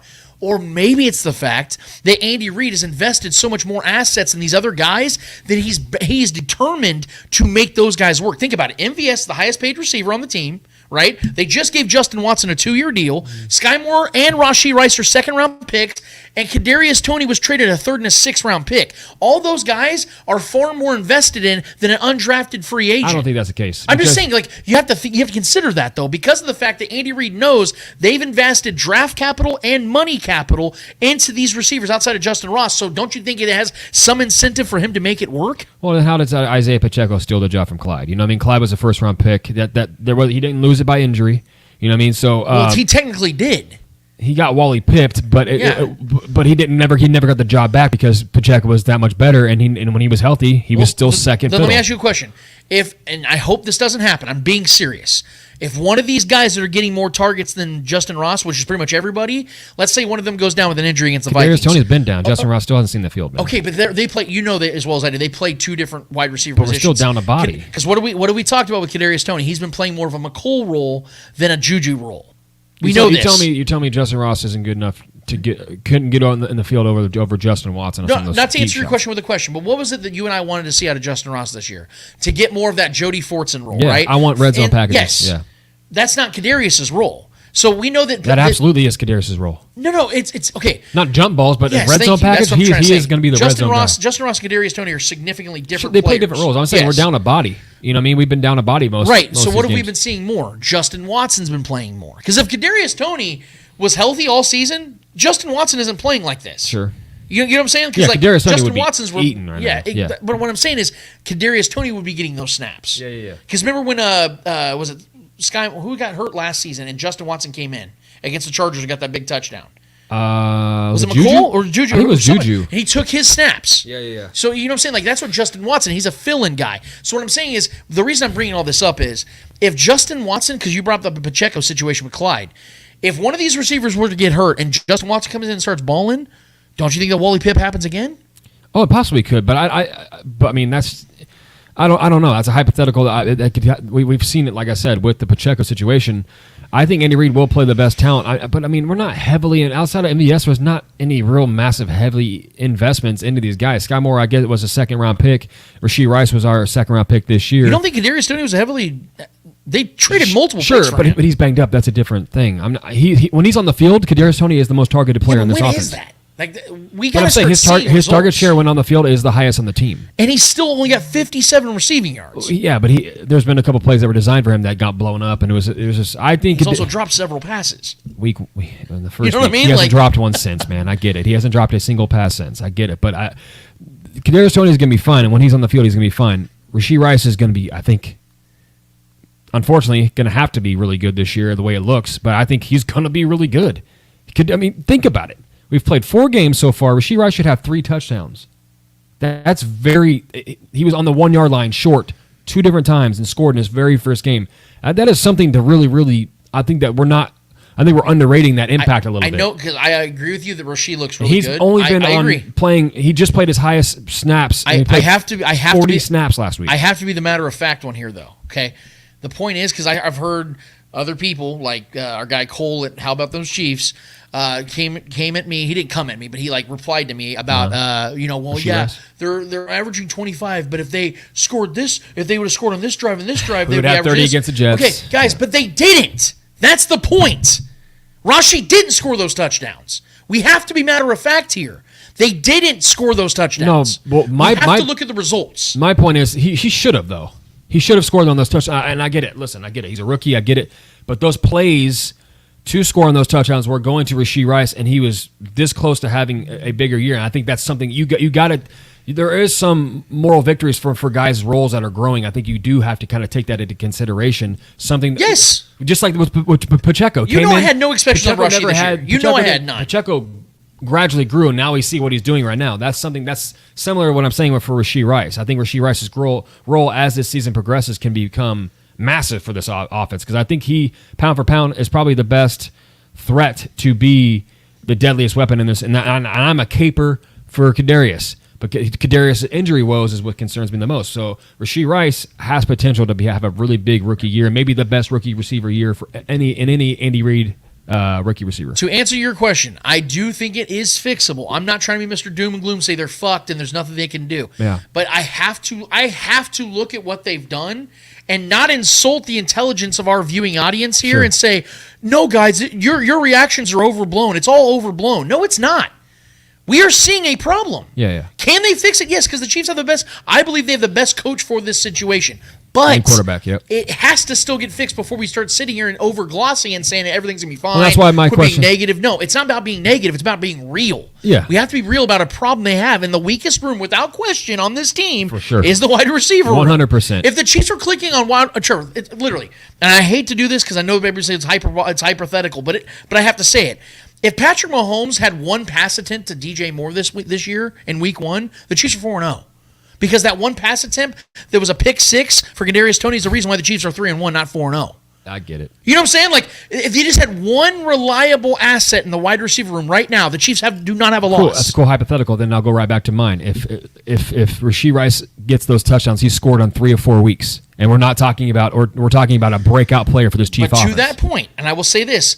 We both agreed it's unfair to put that kind of pressure on Rasheed Rice to carry the load. Fuck fair, bro. This but I'm is the saying NFL. that we came into the season, Rasheed Rice was a rookie. Sure. In Andy Reid's offense, you can't more and more we expect- see rookie offensive players coming and burst onto the Not rookie here. running backs. Not here. That's why, but that's what I'm saying. That could change, bro. Rasheed Rice could have 3 touchdowns out of the 4 games he's played so far, and in limited snaps. Right, but he wasn't the guy that you said yourself. Kadarius Toney's still the wide receiver 1 in your eyes. Hasn't been on the field. Okay, where does Rasheed Rice rank in the hierarchy right now? Who knows? He's on pace. He's on pace in my mind to be the best receiver in this team. And that's where the problem actually starts, Trevor, because you're relying on a kid that not only is young and is learning his way into this league, but has a drop problem. You have to have other reliable assets. When you're drafting for in him the to grow. second round, you know there's going to be some pressure and some reliance on you as a role player for this offense. I think when you get drafted that high, Okay, Trevor, if Kadarius Toney was playing to the level you expect, you had Sky Moore as a 1,000-yard receiver. If those That's not gonna happen. If just those two guys were playing at a decent level right now, is Rashee Rice got pressure on him? No, because those guys are carrying the load. Why do you think McCole Hardman was able to play so free his first 3 seasons? Because Tyreek Hill and Sammy Watkins are out there. Like, he was able to float around and learn his way into this offense. Rashee doesn't have that luxury now. yeah, sure. So what I'm saying he is might have to be that guy. that's a lot football, of pressure baby. for a guy who, again, is still learning Bro. his way into this league. I don't think he cares about that pressure. I think these guys like Rashee Rice come in and they want the spotlight. Why would he not want the spotlight? He's almost scored 3 out of the 4 weeks. But Rashee Rice wants to be him. I'm contextualizing why this offense has the problems they have. It's because I'm painting the picture. Yeah, but this if he is why. if he scores those touchdowns where he's a yard shy, we would not be having this conversation about Rice. We'd be like, But they he's didn't. arrived. Yeah, I get it, but he didn't. But you just talked about DJ Moore, and if Kadarius Toney didn't have that tip drill. Take DJ. Like, you don't even put DJ Moore. I'm saying saying like if Kadarius- a reliable asset, because Kadarius Toney's not reliable. He's not. If you put one reliable weapon in that play, they catch that pass. And the Chiefs are not 3-1; they're 4-0. Sure. So when people say, Lance, who cares? They're 3-1. I care because they should be 4-0. Yeah. They should not have lost that game to the Lions. Even without Chris Jones, even without Travis Kelce. They lost the game by 1 damn point, and they had, 5-6 drops? Yeah. That's what I'm saying, man. Like, we have a different standard here in Kansas City now. This isn't, hey, let's get to 10 wins. Let's see what happens. No, it's, hey, let's win the damn division. Let's win the damn AFC, and let's win another Super Bowl. It's different here, man. So that's why my expectations are heightened. It's not good right now. That's for sure. That we can harp on all that all day. If you disagree that it's not good right now, you're lying to yourself and everyone else that is in the communication with you. I do believe it can be fixed. I believe it can be fixed with the guys we have in this room right now because Kadarius Toney hasn't gotten his opportunities yet. And I think Kadarius Toney, once he's healthy, and God, I hope he can stay healthy, he's going to be very productive. And it's going to his motion, pre-snap motion, and the ways that Andy Reid gets in the ball we saw early on when he first got here. It makes it tougher for defenses to defend. And I think that's going to open up things for Rashee Rice. It's going to open up deep shots when they're playing man one-on-ones with MVS downfield. Fuck yeah. Let's take some shots downfield, man. And that's going to open up some things. And now with the emergence of Isaiah Pacheco looking like a top-tier running back in this league, this offense is gonna be okay. I do believe that. That's my blind faith in Andy Reid and my blind faith in the greatest quarterback to ever play the game. I have no doubt in my mind that they will figure it out. Will there ever be like an emergent star? Maybe not. I think Kadarius Toney is that guy. That's me throwing my cape on once again, tying it tight. But that may not be the case. It may be a bunch of other guys that have 400, 500, 600 yards, and that's it. And maybe 12, 13 touchdowns amongst them. Well, you remember I told you that I didn't have a wide receiver getting 1,000 yards a year. Sure. I had 5 different guys I getting did, 500 and I yards. look like an idiot with Sky Moore. Sky Moore, It's fine. He's not going to get to 1,000. What I'm saying is I knew this was how the season was going to go, and I'm okay, like you said, because I tweeted this out, and people for some reason did not understand what I was saying. So let me go ahead and clarify this. I said that the Chiefs don't need a superstar wide receiver. They just need a reliable wide receiver. The Chiefs don't miss Tyreek Hill. They miss Juju Smith-Schuster because they've won a Super Bowl without Tyreek Hill. Yeah. Every team is missing a Tyreek Hill, though. Well, okay, but I'm saying like that. Well, needs he's a a Tyreek Hill. cherry on the top. What Everything- I'm saying is this. You just give Patrick Mahomes a reliable offensive weapon at wide receiver that can get you 5 catches for 60 yards and every once in a while on a touchdown. He's made Justin Watson a name in this league. But think about how much that the reason why is because we know that Travis Kelce, as long as he is who he is going to be receiver one, not wide receiver one, receiver one, right? Yeah. All you need is a guy that just complements him and makes the defense respect that side or wherever that guy's at. Yeah. So it takes just a little bit of the focus off Travis, so Travis can have a little bit more of space. And you may not like to hear it if you're talking about pressure, but I think that's Rashee Rice. And maybe it is. I think it already is. I'm willing to be proven wrong on that, Trevor. I think he's already I'm good with leapfrogged it. Sky Moore. I I'm think saying, he though, already that is. coming into the season, we had 3 or 4 other guys before Rashee that were supposed to be that guy. Sure. That's a problem. And so what I'm saying is all the Chiefs need is just a little bit of reliability at wide receiver. And Travis Kelce all of a sudden shows his all-pro-ness again. Patrick Mahomes can be himself again. Well, yeah, and just think about it. need Travis a team Kelce to hasn't really win. had any big games yet. Yeah, not even close. That's going to help, man. It's going to help. We're going to be. I think we're going to be okay. Real quick, and we can throw this poll out there, Trevor. Because Halloween, the actual Halloween date is the trade deadline. Mm-hmm. If, let's say, these next 2 weeks, the Chiefs wide receivers are not playing well, are you open for the Chiefs to make a trade? You don't even have to name a player. Well, do you then say, okay, you got to make a trade? There's not a lot of players out there to trade for being honest. But I do think I think if by Halloween and the Bengals drop 2 more games, I think T. Higgins is on the table. He is, but you're going to have to give up a first-round pick. He's got broken ribs right now, which is not good. I don't think the Bengals will trade him to the Chiefs. You think?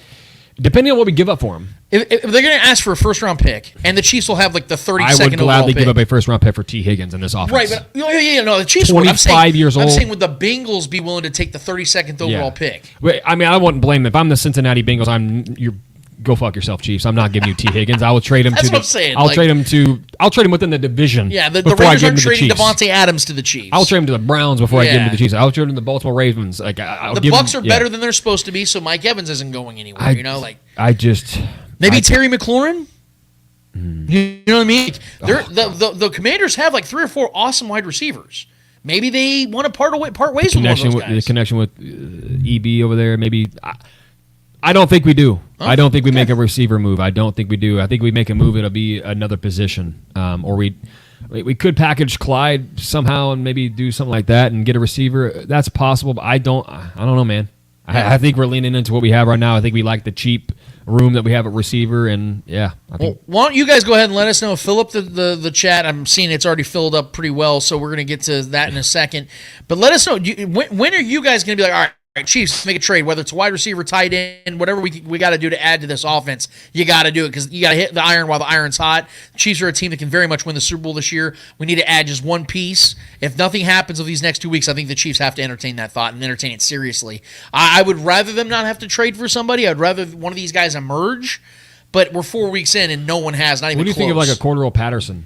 I would be open-minded to that. Cheap. I would be open-minded, but you're going to lowball the shit out of that. Yeah. I would love to have him in this offense. He's an older guy, but the Falcons have him. Yeah, he's barely coming back from his injury though. I would give up. What is he? 29 now? 30? Like a 5th round, 6th round pick. A 6. Yeah, easily. And I mean, saw he's a Chase weapon, Claypool, man. Who's 24 years old. I know people have their thoughts on Chase, but he's very talented, regardless of what you think. A team that didn't even need him traded a 6th round pick for him. So I think that the Chiefs give up a 6th round pick for Cordero. That'd be something I'd entertain. Maybe he could be a little bit of a difference maker, especially in special teams too. And he's a running back / receiver, perfect hybrid kind of guy. The Chiefs just need a weapon, is what I'm saying. Somebody just to emerge. He's a guy that scores touchdowns in bunches as well. So I think Cordero is an aged guy to a veteran that would know how to play in this offense. I think that's a low key move that could possibly happen, but I don't.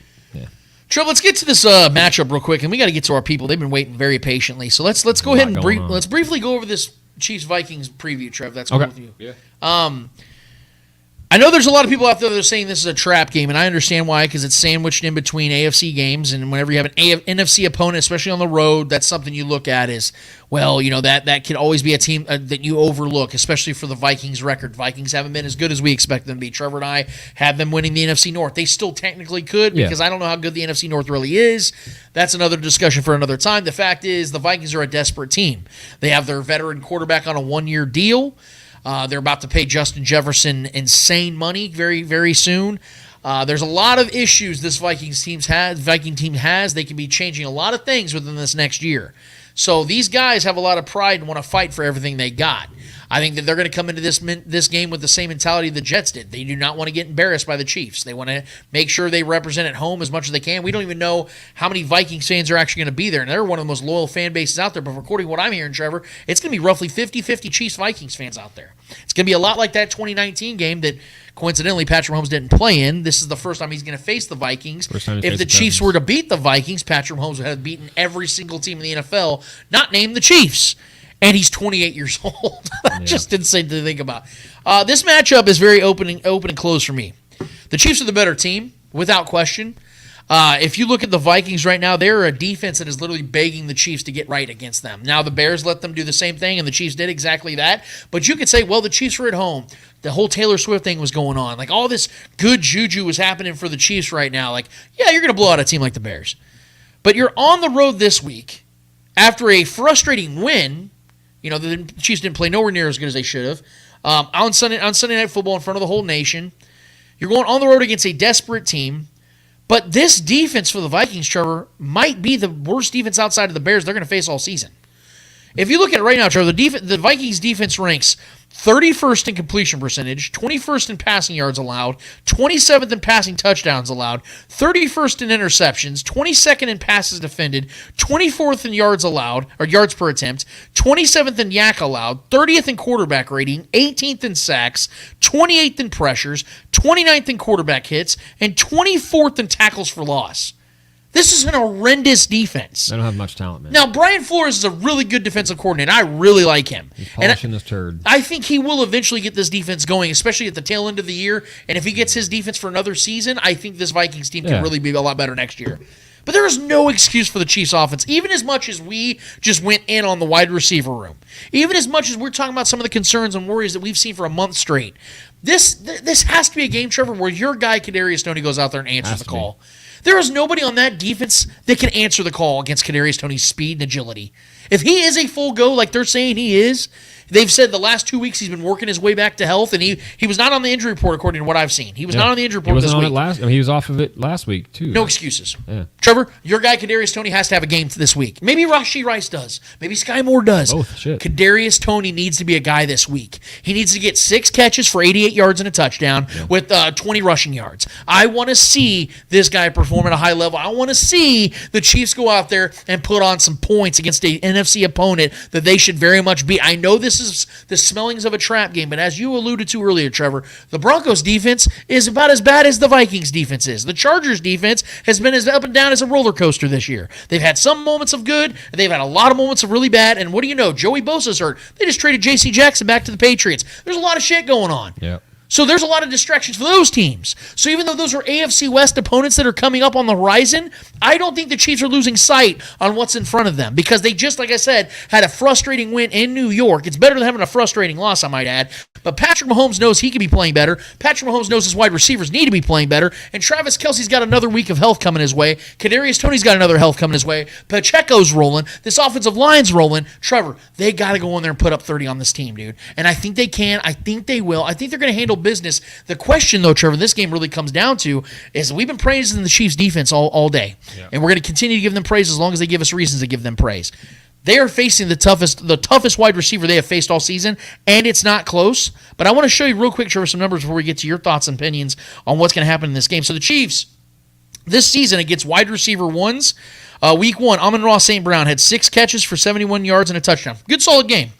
Calvin Ridley, 2 receptions for 32 yards, 0 touchdowns. Christian Kirk ate us up, though. DJ Moore, who just had an historic game against the Commanders, only had 3 receptions for 41 yards and a touchdown, and that came late in the game when it didn't matter anymore. And then Garrett Wilson, good game, 9 receptions for 60 yards, but no touchdown. Yep. So the Chiefs have shown that they can hang tough with wide receiver ones, and those guys are really good. All those guys are top 15 receivers in the league, easily. But this is the man. JJ's the man, Trevor. And he has not had a game this year of under 85 yards and a touchdown. He has been absolutely balling. Kirk Cousins has not had a game under 275 passing yards this season. Yep. I think he's leading the league in passing yards. Justin Jefferson's leading the league in receiving yards. They are clicking. And not to mention, they got KJ Osborne, who's a good young player who has some drop problems, but he can work his way through it.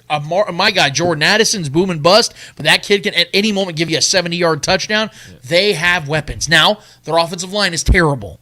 And this could be a game that Chris Jones goes and gets himself 2.5, 3 sacks, which, by the way, Trevor, I don't know if you knew this, Chris Jones is half a sack from 69 career sacks. Nice. So I just wanted to throw that out there just for shits and gigs. But this defense, Trevor, is going to be challenged in the air this week. And I'm going to tell you right now, I don't think they're going to shut Justin Jefferson down, but I do think they're going to keep him under 100 yards. I think that it ain't going to be a one-on-one because Spags doesn't do that. Yep. He's not going to have McDuffie, stalking JJ all day. It's going to be L'Jarius Sneed here with the bracket coverage of Brian Cook, Justin Reed with the bracket coverage, and then Trent McDuffie. It's going to be a back and forth, showing them different looks here and there. But I don't think that Kirk Cousins, everyone's expecting this to be a big, like 41-35 game. I'm not expecting that. It's the highest over-under of the week. It's like 53.5, isn't it? Something like that? Yeah. Okay, it's one of the biggest of the season. I'm not expecting that, Trevor. Yeah. I think the Chiefs' defense stays on brand. I think the Chiefs defense is keeping the Vikings under 21 points because I think Chris Jones and the boys are going to be laying the smackdown on my boy Captain James Kirk. I think he's going down. I know we have James Kirk in the chat, so shout out. But I think he's going to get punished in this game. I think Chris Jones is going to get the game ball in this one, buddy. Carl Loftus is going to get in the mix. Mike Gann is going to get in the mix. FAU is going to get in the mix. And Trevor, after this game, in 2 weeks from this game, guess who's coming back? Charles Omenihu. Yes, sir. Booyah. I'm telling you right now, bro, this defense is going to show why they deserve the respect that the Browns and the Bills and the Steelers and the Cowboys and the 49ers, all these guys have been getting. They're going to put it on the map this week against an air raid attack like the Minnesota Vikings. They're not going to shut down JJ. Kirk's going to get 250 plus and probably a touchdown or two. But they're going to keep it clamped, dude. They're not going to let this team score 28, 35 points. It's not happening. Yeah. I think the Chiefs are going to win this game by over a touchdown. I know it was a 4.5 right now on the spread. The Chiefs are actually going to cover a spread this week. Can you believe it? I think that they're going to score points in this game, Trevor. I think that Patrick Mahomes and this offense finally get something going because Travis Kelce is going to have the game of his season.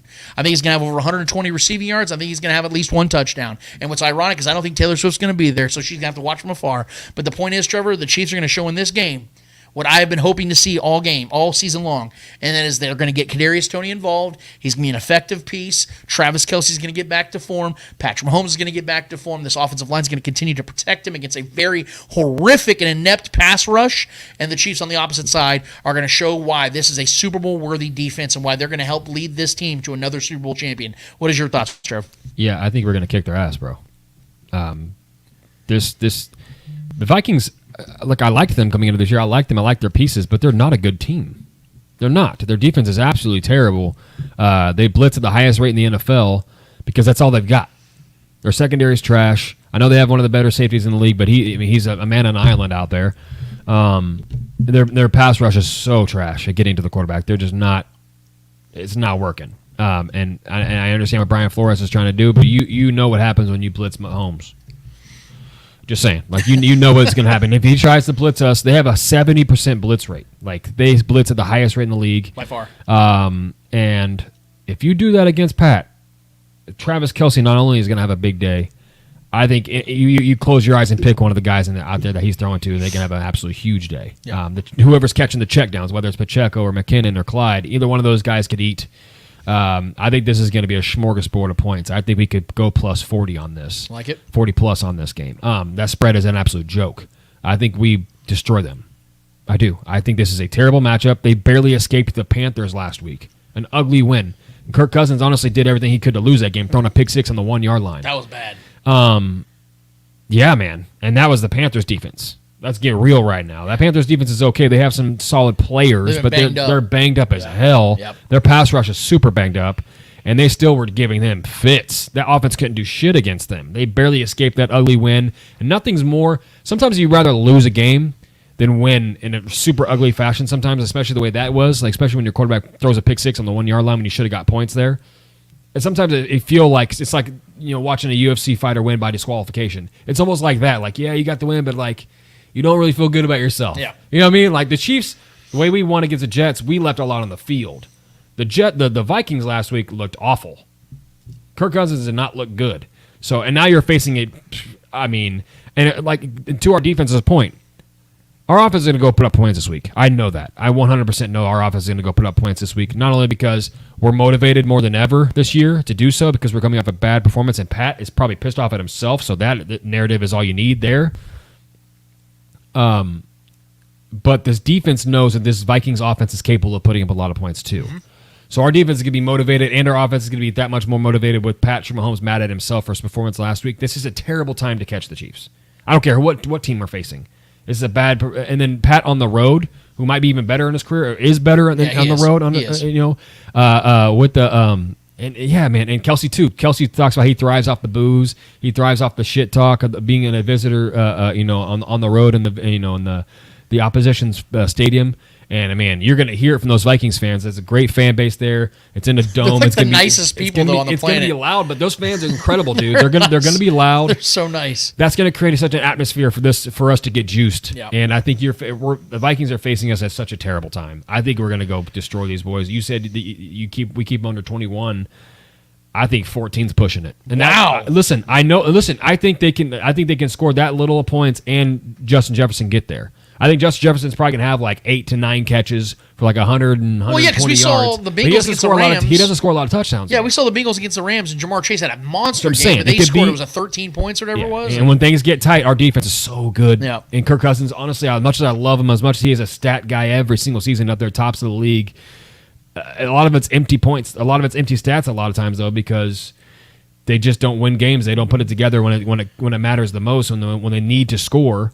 And that's it. This is also a Vikings team that turns the ball over a lot. Whether it's, Justin Jefferson fumbling it out of the end zone as a touchback, or KJ Osborne having multiple fumbles and drops, or tipped passes, or Alexander Madison fumbling the ball like crazy. There's a lot. I mean, Hawkinson, I think, is the most worrisome one guy to me because we have struggled against good tight ends so far. I will say that, and Hawkinson is an absolute stud. So if anybody's going to score a touchdown, I think I'd put money on him.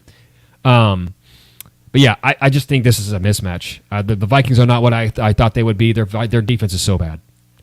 So I think this is a blow-up spot for the Chiefs once again. I think it could have a similar performance that we had from the Bears game. I think it's going to be that much of a beatdown.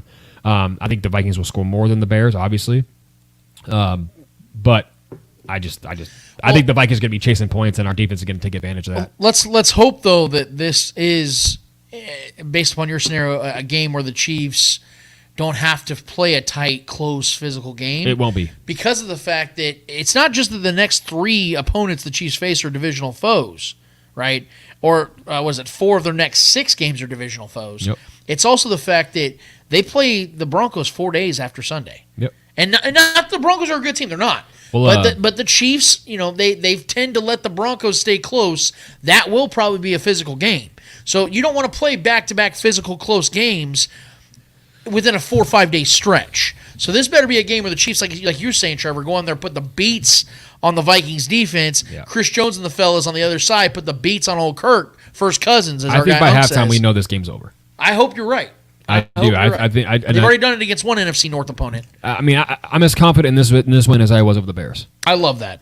I am. I just think this is a terrible matchup for the Vikings, and I all respect to the offense of the Vikings, but they're going to be chasing points because their defense is not going to stop us. No. It's just not going to happen, man. So with that point, then, who are your 2 key players of this game? Kadarius Toney. I think Travis Kelce will eat. I think all the disrespect he's getting from some of these Vikings players leading into this game is just, I mean, why? Why would you do that? So I think Travis Kelce should eat as well. I don't know if he scores, but I think he's going to get like 7 catches for 80 to 100 yards.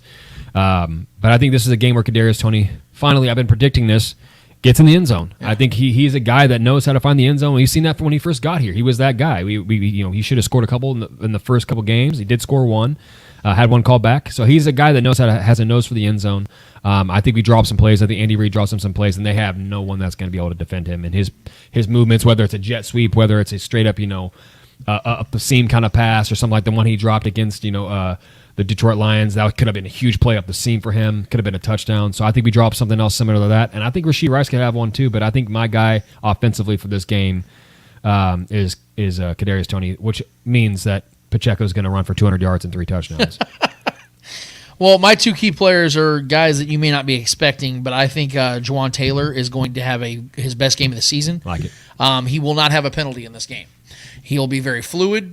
And this offensive line, I think, is going to absolutely keep Patrick Mahomes 100% safe in this game. I don't think that the Vikings have the pass rush. And I think after another just piss-poor performance from an officiating side of things for Juwan Taylor, knowing that he just gave up an embarrassing play, again, should not have been a safety, but was a face mask, and he continues to, he hasn't lived up to the $80 million yet. I think he will eventually, because he's a damn good right tackle. I think he will eventually become that guy that he needs to be, and I think it starts this week in Minnesota, because we know it's all about confidence building. And I think once he has a big game like this, then you have the Broncos in 4 days, and all of a sudden he's building on that, and you're seeing him do that against divisional foes, which we know is most important. So I'm going to say Juwan Taylor on the offensive side. My defensive side is the guy that saved the game last week, and that's Brian Cook. I'm going to continue to hammer it home, man. I think that he's going to play a big role in making sure that Justin Jefferson does not blow up this game, because we know cornerbacks are very important, but you got to have safety help. And we know that Kirk likes throwing the ball deep to Justin Jefferson. Mm-hmm. If Brian Cook and Justin Reed and these other safeties can read the eyes of Kirk Cousins, I think that Brian Cook's going to have a pick in this game. I'm predicting that Brian Cook will pick off a pass and more of a desperation where like maybe Chris Jones is just right in the face of Kirk Cousins. He gets hit as he throws. Brian Cook goes up there and takes the ball out of Justin Jefferson's hands or just totally steals it in the middle of the air. I think that Brian Cook is going to show why he is the man in that secondary now, man. More than even Justin Reed, who's had a really good season. Brian Cook is showing his IQ, man, at a high level. The dude's cracking dudes, cracking fools, and he is an absolute His timing. He's a genius back there, man. This dude knows how to read quarterbacks. I think he's going to show that this week. I think he's going to play a big role in the Chiefs winning this game. Yeah. We will give you guys our score predictions. Let me give my defensive guy. No. I'm sorry. Did I not give you? No, I didn't say it, but I think the defense. Anybody on the defensive line is the easiest one to go with. I'm not going to do that. I think Chris Jones should absolutely have a monster game. Mike Dana, any of those guys, pick one. Should have a. Karlaftis could have a 3-sack game. Who knows? That could definitely happen. So anything like that. Kirk Cousins tends to hold on to the ball too long sometimes, so that could happen. And he's a statue. I'm going to go with McDuffie getting his first pick of the year. It. I like the secondary in this game. I think Kirk's, like I said, they're going to be chasing points. I think there's going to be some forced throws, and he's obviously capable of throwing some picks. I think this is a moment where whether it's a tip pass, whether it's a straight-up great defensive play by McDuffie, I think they're going to try to force the ball, and I think there's an opportunity for him to get a pick, or either one of any of our corners to get a pick. I think is a high possibility. So I'm going to go with Trent. Not a big interception guy because the ball doesn't get thrown his way a lot, but I think he can be in the right place, right time, and make a play. Hey, he's got 2 forced fumbles this year. That's what I'm saying. He's better at that. He's better at forcing turnovers than he is like getting, going up and getting picks. He doesn't get targeted a lot of times like that. So great tackler and all that, but I think this is a game where he can definitely have a chance to do it, and I'm going to pick him to do it. Well, you guys let us know in the chat what you guys are expecting. Who's your guys' key players in this matchup? How do you see this game going? Because it's a perfect time. Because now what we're doing is we're getting to you. I know the chat's been blowing up today. I've been seeing it on my screen as well. Trevor, let's get to speaking, man. Let's get to the people. They've been waiting very patiently. Let's get to some of these questions, bro. All right, I'm gonna start off as a Facebook user. I'm not sure who it is, so identify yourself. It says Mahomes. This is less of a question than it is a statement. Mahomes has more yards thrown to wide receivers this year through 4 games than he did last year. I know we talked on this a little bit. I just want to kind of reiterate this a little bit more. I think we're worrying too much about this group. Yeah, that's oversimplifying it to the 10th degree because of the fact that, like I said, you could sit here and look at the raw numbers and say, see, it's just as good. But see, what you guys are again ignoring is the fact that this wide receiver room last year was not good. So we can't sit here and say that, because of that, we're fine. No, because they weren't fine last year. The only difference was that Juju was better than anybody else they have on this team right now. It's not even a question. I won't even hear the debate. Juju would be by far the best receiver on this team right now, without question. Well, there's the veteran experience there as well. And reliability. Guys, man. Yeah. He's able to find space in the defenses. He knows how to read defenses. He knows how to catch the damn ball. That's what I'm saying, guys. You can't even compare it. So I'm not even going to entertain that. The raw numbers will tell lies a lot of times. You have to contextualize them. Like Trevor said at the drop when I was about to go in on this whole thing. Context matters. And the context is not there if you just look at the 2 raw numbers. But even if it does, it proves my point. Yeah. The wide receiver room's not good enough. It's simple, man. Correlation does not equal causation here. The causation of why our offense, our receiver room is lacking right now are for different reasons than last year. Just different reasons. We don't have the names on the jerseys that we had last year. Reliable pieces that Pat practiced with and had more experience with. These are guys that are trying to make something as pros. MVS is who he is. We know that. We expect that. But there are some young guys that we're depending on that are still growing into an NFL player. Rashee Rice is a guy I think, unfortunately, we're at a point where we're dependent on him to make plays. And he's almost done it. He's almost had a really hot start to his career, and I expect him to build on that. But as of right now, it's an entirely different context to why the stats resemble themselves from the first 4 weeks this year than last year. Last year was an entirely different situation. It correlates, yes, but the causation is different. Okay, we got to acknowledge the context here. Let's be smart about this. At least try. Next question is from Trish on YouTube. Hey, Trish. When Amenahu comes back, do you think he will line up inside with CJ or only line up inside with CJ on the edge? No, see, Amenahu's going to be more of a guy. He can play on the inside. Yep. He's a physical freak, but he's at his best at defensive end. Yes. Clearly. He's so tall and lanky. Yes. Battled a lot of balls. So Spagnuolo loves He's the perfect Spags guy where because Chris Jones and him are both tall, almost. He's a better Carlos Dunlap at this point. Yes, exactly. His lanky, game is very almost similar. lanky. Yes. You know what I mean? Because like Derek Nottie and guys like that aren't necessarily Go watch type prime of guys. Carlos Dunlap. It's very similar. Like you look at the Spags guys, they're usually taller, lankier passers. Remember back in the Giants days, you had like Justin Tuck and Michael Strand and Osi Umenyiora. Those were more of Spags guys, taller, physical, freaky guys. Like honestly, John Dorsey and Spags would have loved each other because those are like Tano Passanio. I bet you Tano would have been a much better player in Spags defense. The point is that Charles is the perfect Spags kind of guy. So he's going to play inside here and there. He's going to play outside mostly though, and you're going to love what you see from Charles. And he comes from the Niners system, like, and he broke out in that Niners system. Yeah, like, he's learned. You know how much he learned over there. He's just going to bring that knowledge and that skill set. And people say, "Oh, well, he benefited off playing with Nick Bosa," as if he's not going to benefit playing with Chris Jones. Right. Come on now. The guy's an absolute freak. I mean, just watching him in the preseason was getting my balls pumped. Stay tuned. The guy he looks so freaking fast too, man. Let's see, Brian Parrott. Folks are gushing like we're still not watching an incomplete defense. That's high praise for FAU. Amenahu is the defensive acquisition. Just talking about, Could not agree more. Yeah, man, I 100% agree. Trish, Drew Tranquil was the pickup of the offseason. Mike Edwards were absolute, A+ acquisitions by this defense. Especially for the value of the contracts. I mean, my God. Combined. And Mike Edwards already has a pick. Yes. Combined 2 years, $10 million. Yeah, man. For those two players. The production that we're getting out of them, he filled in for, and Nick Bolton happened to go down. He's been a great fill-in. Yeah, he couldn't ask for more. It's been amazing. I agree, Trish. Complete A+ from Brett Veach on those moves. Brian Parrott, why aren't we a running team with the wide receivers misfiring? Do we have the wrong offensive line pieces? No, we don't. No, because you saw in this game, the Chiefs had over 200 rushing yards against an elite defense. Yep. The Jets, at their best, are one of the 5 best defenses in this league. Of course. Talent-wise alone. Robert Solo draws up incredible diagrams every single week. They have great game plans. And they rushed for two. The Chiefs had 200 yards in the first quarter as an offense. Like, they were clicking at first.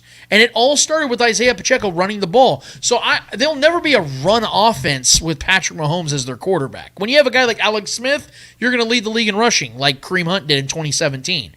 But when you have a quarterback like Patrick Mahomes and you know that this offense is going to go through his arm, you're never going to run the ball like that. But you did see that they can if they have to. Like last season, you saw it at times too. Pacheco, every once in a while when they were having a slower, clunkier passing kind of game, they got a few yards on the ground. And again, Patrick Mahomes contributes to that as well with his feet. So I don't think there'll ever be a run-first offense, but they're going to be a more balanced attack this season because of the fact they don't have that reliable wide receiver right now. That's why I said that I'm still picking this team to win the Super Bowl, even when I had the concerns I've consistently had at wide receiver, because I think they can overcome it with the other assets around it. Yeah, 100% agree. Brian Parrott, next question. I like this question. Do y'all see the RBs and tight ends being the possible keys to this game, or is it all on Showtime Mahomes and Kelsey, the two guys that they are game planning for? Go ahead. I think this is listen, as I alluded to in my game prediction, I think this is a situation for the Chiefs offense for everyone to get a piece of this pie. I really do. I think this is a game where Travis Kelce can score a touchdown. Pacheco could definitely score a touchdown. Kadarius Toney or Rasheed Rice, or even Sky Moore. We've seen that connection in the red zone with that back shoulder no-look pass from Patrick Mahomes a couple weeks ago. I think anybody's in play. But as far as moving forward, do I think the running backs and tight ends will be utilized a little bit more until these receivers kind of become what we need them to be? Yes.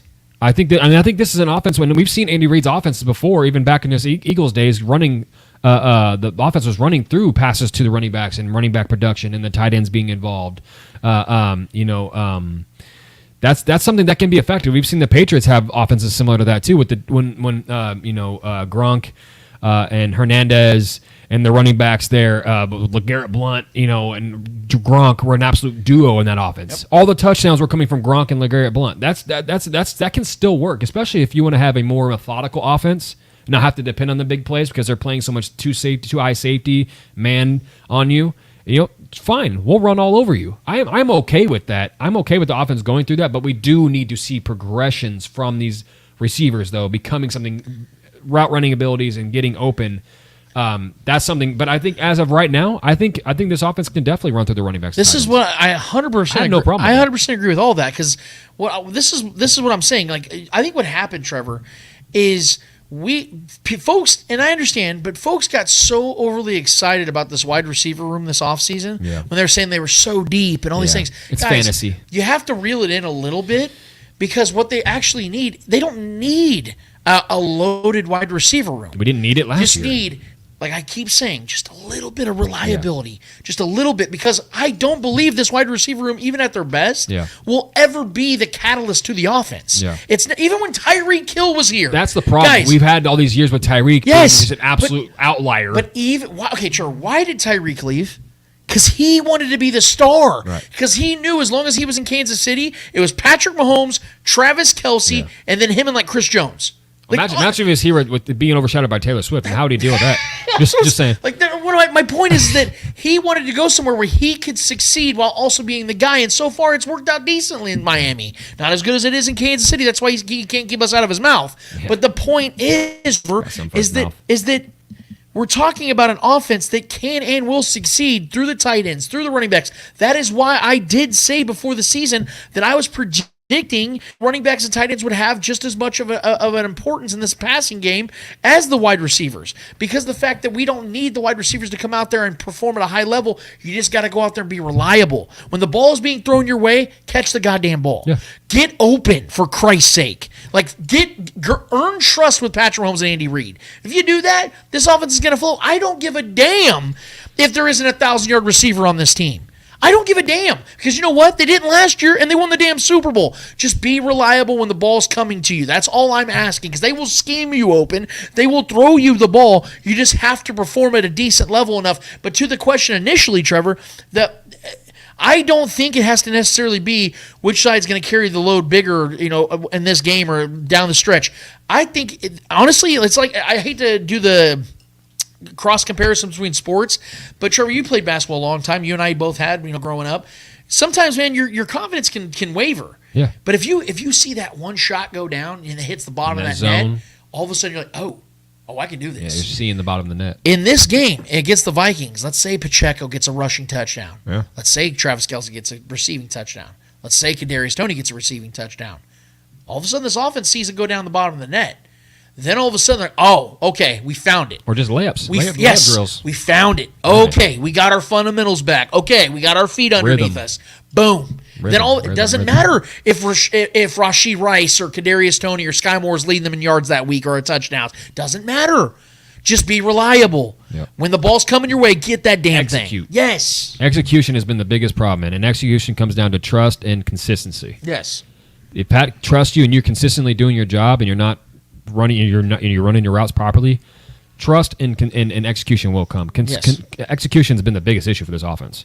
All right, Brian Parrott, can offensive mistakes get past the Vikings defense? Our defense is going to have their hands full with that offense. Still missing Amenahu, and CJ doesn't have his wind back yet. I just got a text from somebody like, hey, I like your sign, so I was pointing at it, letting everybody know that's a real thing. That's not CGI'd. That's really behind me. So I just wanted to. Nobody's from nowhere. Nobody's. Yeah, we got a platform though. Well, I'm sorry. What was the question, Jerry? I apologize. So Brian Parrott asks, can offensive mistakes get past the Vikings defense? Our defense is going to have their hands full with that offense. Still missing Amenahu, and CJ doesn't have his win back yet. Okay, yeah. So I think it ties along with what we were just saying about how these are opportunities for the Chiefs to get some things right. Yeah. And again, even against really good defenses like the Jets, you saw out the gate the Chiefs' offense was moving, humming along. They had a 17-0 lead. They just got lackadaisical, and there was guys that were just not filling in the roles of keeping the momentum going. That was the problem we saw, man, on the offensive side. And then they let the Jets get back into the game. They can't allow the Vikings to do that because, unlike the Jets, the Vikings have a quarterback that can put the ball in the money and have an elite wide receiver that can go out there and terrorize a defense. So, yeah, I think that they have to utilize this game the same way they did the Bears game, like Trevor said. And as far as the defensive side of things, the question was about how they'll have their hands full. I don't know necessarily if they do. I think they have names on the Vikings side, but guys, when you can't protect your quarterback And you have a guy like Chris Jones and not Charles Manho, but Karloftis and Mike Dan, who's playing at a high level. You have these guys, and the blitz schemes that Spagnuolo writes up. If you have an offensive line that can't protect a statuesque quarterback like Kirk Cousins, it doesn't matter who you have out there, especially when you have a secondary that's going to make Justin Jefferson work for everything he's got. And the middle of the field will not be wide open for T.J. Hawkinson because the Chiefs have some of the best athletically gifted linebackers in the league. So this is going to be a tough task for the Vikings, not the other way around. I respect the Vikings, and I'm sure the Chiefs do too. That's why they're not going to come into this game overlooking them and thinking about the Broncos next week. They're looking at this Vikings team as a team that could legitimately upset them if they don't take them seriously. Because we all knew Zach Wilson was eventually going to go Zach Wilson with that botched fumble that gave the Chiefs back the ball. We all knew that was coming. Kirk Cousins ain't Zach Wilson. Zach Wilson ain't Kirk Cousins. You make those mistakes on defense, you go lackadaisical, this Vikings team can beat you. That's why they're not going to let that happen. Oh, yeah, definitely. At any given moment, this Vikings offense could go nuclear. And they've been good this year. They just haven't been executing in the red zone enough as they should be. A lot of red zone woes for the Vikings offense. Turnovers, etc. Next question from Brian Parrott. Sky Moore is 75 yards per game short of what is expected. How do we get him motivated? Do we give Rice his start? I would love to see Rashee Rice get a start, actually. I actually would love that. Oh, Sky Moore's your guy for the season, Joe. I think you should answer that one. Because you already know mine. I kind of have to rescind that, though, at this point. I mean, new information, my opinion, has to change based on new information. Sky Moore is not it right now. I love him. I love the talent. I think he still has a lot of upside in this offense. I really wanted him to be that true slot guy for us, that juju role, that move the sticks kind of guy. I think Pat has missed him on a handful of plays, so if I'm being honest. His production should be a little bit better, and Pat has just not looked his way in certain times when the players broke down. I think Sky Moore has really, really good capabilities of creating separation. I think he will build on that this year, hopefully. But as far as his yardage is not going to be what I expected it to be. I really thought he was going to get a lot more targets than he has. He's not gotten a lot of looks. Goose egged us last week. I mean, it was just not he hasn't been getting utilized. But as far as I just think we need to, as far as Sky Moore, we need to just temper our expectations moving forward and just be surprised and happy when he does have his big games because we know he can. It's just a matter of does he get that rhythm down with Pat, and then giving Rice a start. I would love that. I think Rashee Rice has earned that at this point. I think he's been the most productive receiver, in my personal opinion, based off the snaps and the limited snaps he's had. He's been the most productive receiver. I know guys like Justin Watson, MVS, they all might have more yards than him, but they're on the field all the time. Right. Rashee Rice, when he's been on the field, has been the most productive. And he's only second to Kadarius Toney when he's on the field as far as his target share. He's second to Kadarius Toney in target share when on the field. So we're looking his way. I get it. He's a package player at this point, is what Veach said coming into the year. And when his package is being called, he's getting the ball, or at least getting targeted. So him and Kadarius Toney had the highest target rate when on the field. So getting those two guys going is important because I think they are the two best athletes at that position. So I think that could definitely start this week, and getting him a start would be I'd love to see that, honestly. Oh, real quick, Trevor, did you see the breaking news about 40 minutes ago? What's that? Sources to ESPN, per Adam Schefter, Jonathan Taylor and the Colts reached an agreement of a 3-year, $42 million contract. Holy shit. $26.5 million guaranteed. Trev, it's almost as if running backs are valuable. Oh, at least one's of that tier. That's weird. At least one's of that tier. I mean, Saquon Barkley, sick right now. Saquon Barkley's sick right now, bro. It's almost like nobody's been telling you guys this. Like, when you have Christian McCaffrey, who's the highest paid running back in the NFL, who might be the MVP of the league this season. And they're saying he's going to be on a snap count this week. Bullshit. Yeah. He just got paid that money. He's going to go out there and get 20 carries at least. Wow. Hey, congrats to Jonathan Taylor. Hell yes. I mean, that dude is one of the best, if not the best talent in football. You know what I love? Is that him and Saquon are 2 for 2. The running backs are 2 for 2 this year and holding out and saying, no, pay us. Josh Jacobs, too. Austin Eckler tried it. He didn't get it. Obviously, that's because the Chargers are idiots. With Josh Jacobs, thank you. Got paid this year. I mean, it's a tag, but these teams know, paid. Man. Yeah. Like, they try to sell us on this, well, you can't pay that position. Bullshit. When you have a special running back and they're early to mid-20s, you pay them. And you got a quarterback as cheap as he is right now, Richardson. Who, thank you. I mean, you pair Richardson with Jonathan Taylor. There's never going to be a running back in Kansas. This Colts team might be better than we thought. Hey, what did I say? I had him 9-8.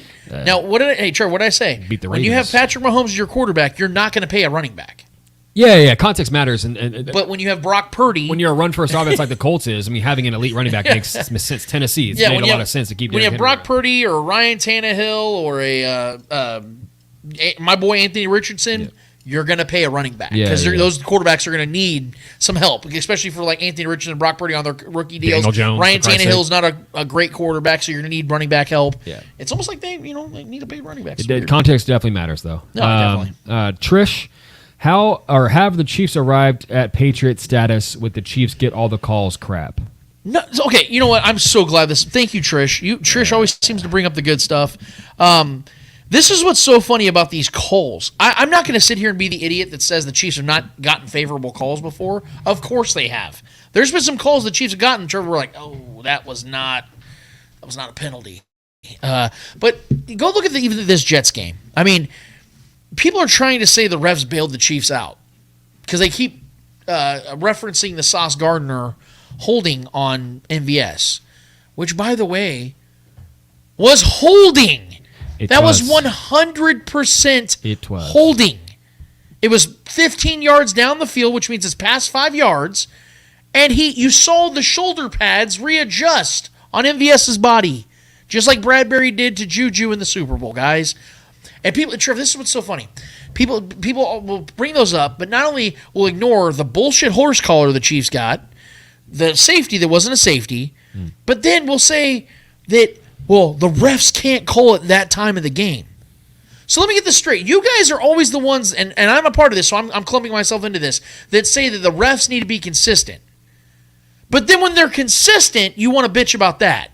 Because they kept it 100 by calling it late in the game like they would early in the game. I understand. I'm with the notion, Trevor, that I would rather refs be a little bit more lenient and let the atrocious, like obvious calls be the ones you throw flags on. I don't like the ticky-tack stuff. Yeah. Let these guys play football. I agree with that. But if you got a crew that is clearly showing that, hey, we're going to throw flags on you. We're going to call it tight.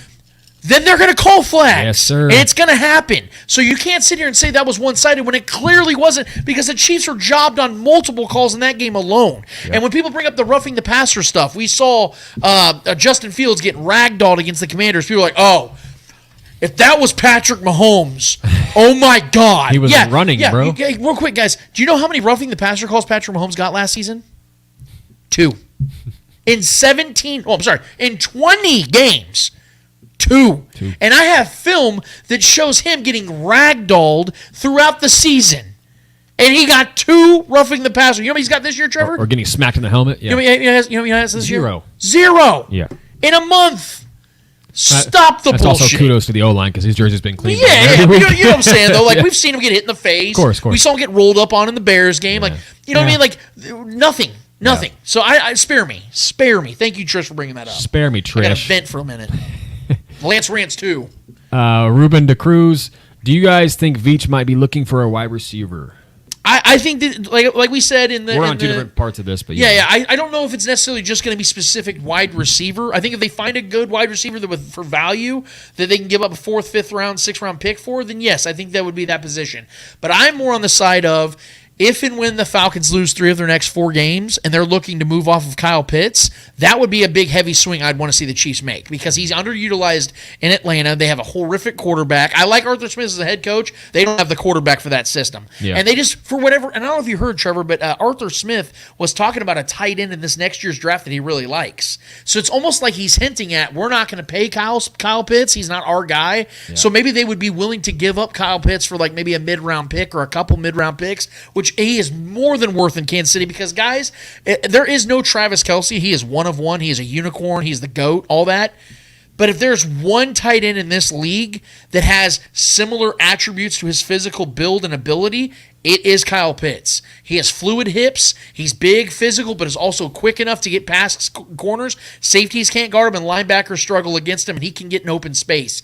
But he just doesn't have the opportunities in Atlanta. That would be the guy. If you want to swing heavy, my vote is Kyle Pitts. But if you want to go for a value, I think Trevor made a great observation on like a Cordero Patterson, who's also in Atlanta. Yep. Maybe they would be sellers for him as well. I think he'd be a good fit for this offense. There are guys out there that I think Brett Veach will look at, because before in the offseason, I didn't know they were going to get Jawan Taylor. Yeah. And what do you know? All of a sudden, the Chiefs signed Jawan Taylor to an $80 million deal. So Veach knows how to find some of these guys that can become pieces. I mean, hell, now that the Dolphins have such a loaded loaded wide receiver room. What if they're like, hey, can we get Braxton Berrios from you guys for a 5th-round pick? Or even that pick? Craycraft kid looked nice too. That's what I'm saying. Like maybe some of these teams that are loaded at wide receiver want to give, like I said, McLaurin from Washington.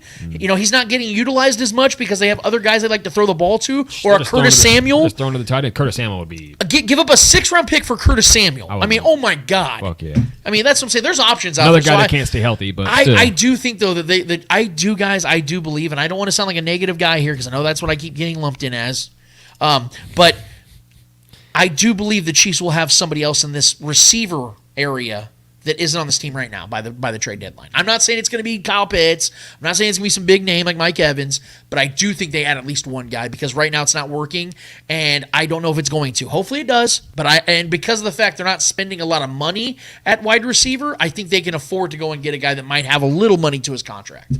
All right, Brian Parrott. Do y'all think we spend Clyde this week? I see a possible infomercial.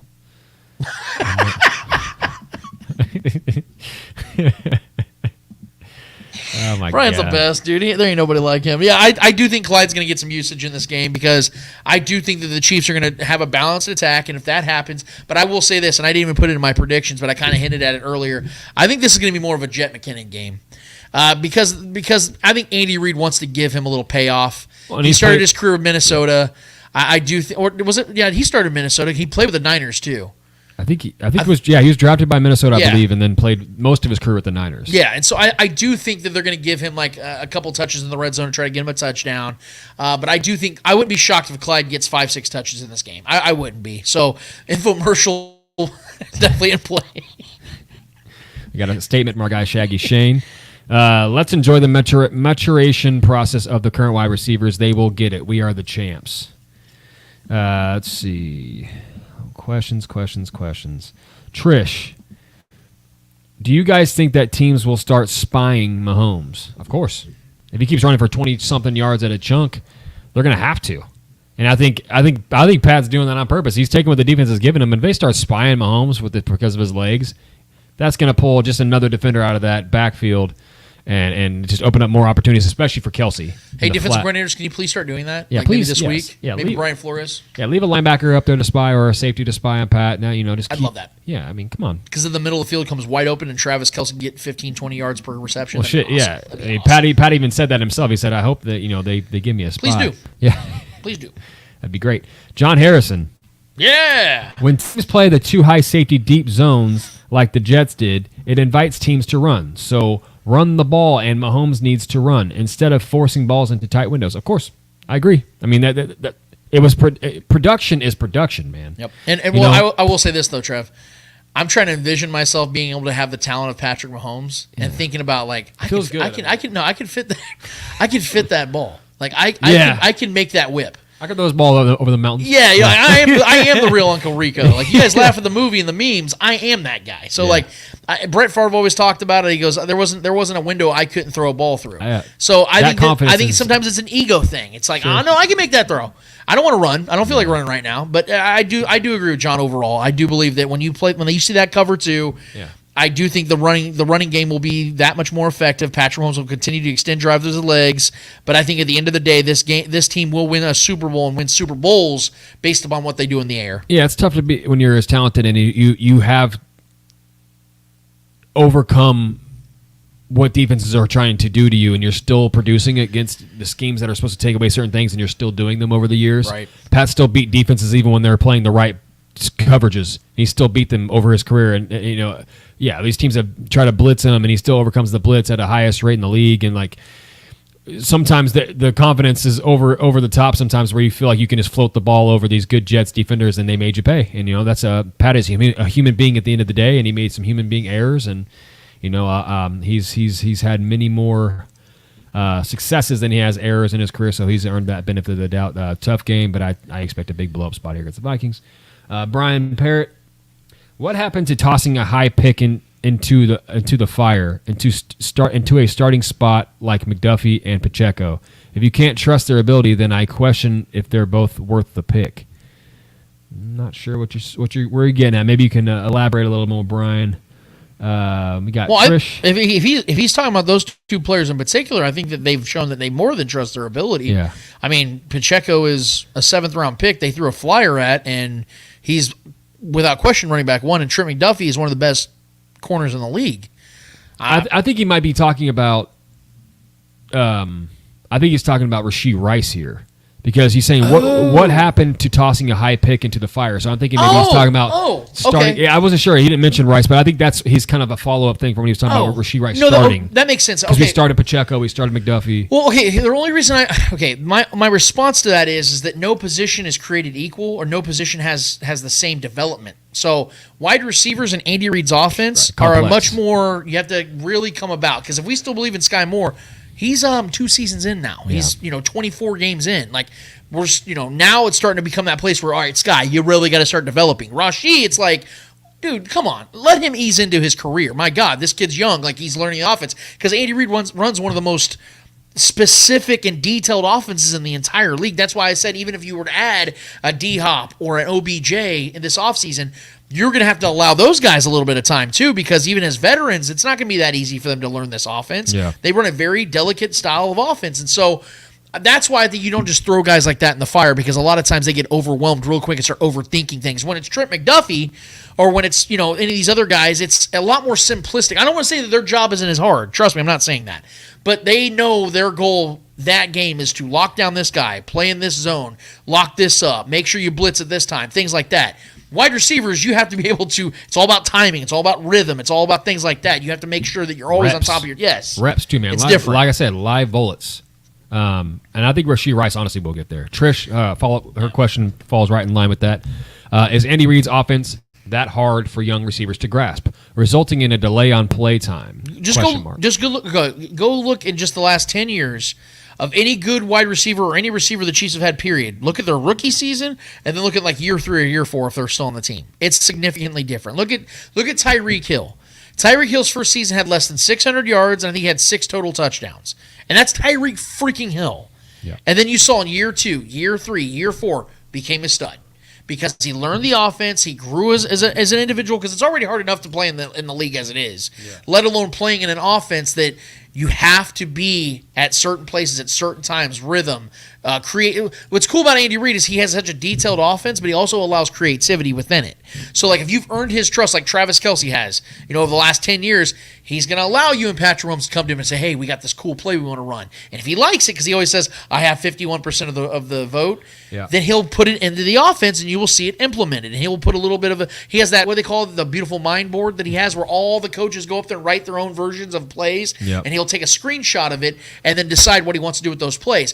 He allows creativity, but you still have to, if you want to be creative in his offense, you better be playing to that specific said creativity that you want to put into it, because everyone is an individual, and he acknowledges that. He doesn't want to put players in a box, but he also needs you to play your role to the specific level that he's demanding of you, and you should be demanding of yourself. Well, and I'll say this. I think the learning curve is based on the individual as well. Some guys pick it up quicker than others, and I think Rashee Rice is one of those guys that's picking up quicker than others. I mean, he came in as a package guy.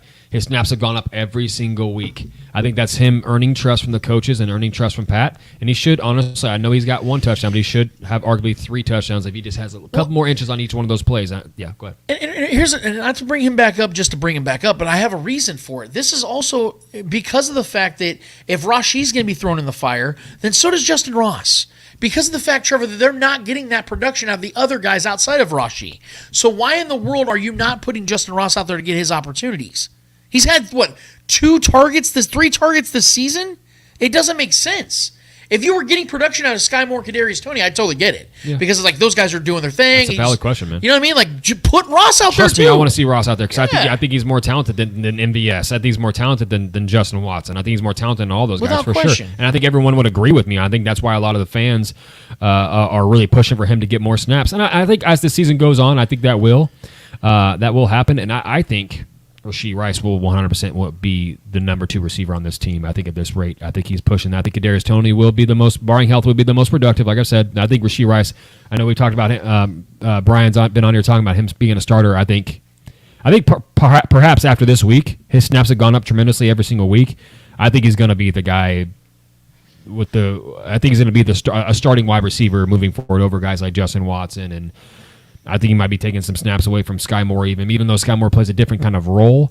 I think it's going to be important for the production I think that Rashee Rice can bring and has already brought to this offense to get more of that. And I think the snap share every week going up shows that and proves that. So I think we'll see some good things from these guys moving forward. And hopefully Justin Ross gets out there, man. I would love to see that. John Harrison, just kind of goes to my point here about the Vikings matchup. The Vikings blitz more than any team, 60%. They blitz 81% rate against the Chargers. Herbert was 40 for 47, 405, and 3 touchdowns. My God. Keenan Allen had maybe his greatest game of his career. He's having the best year of his career. It's insane, He's been, man.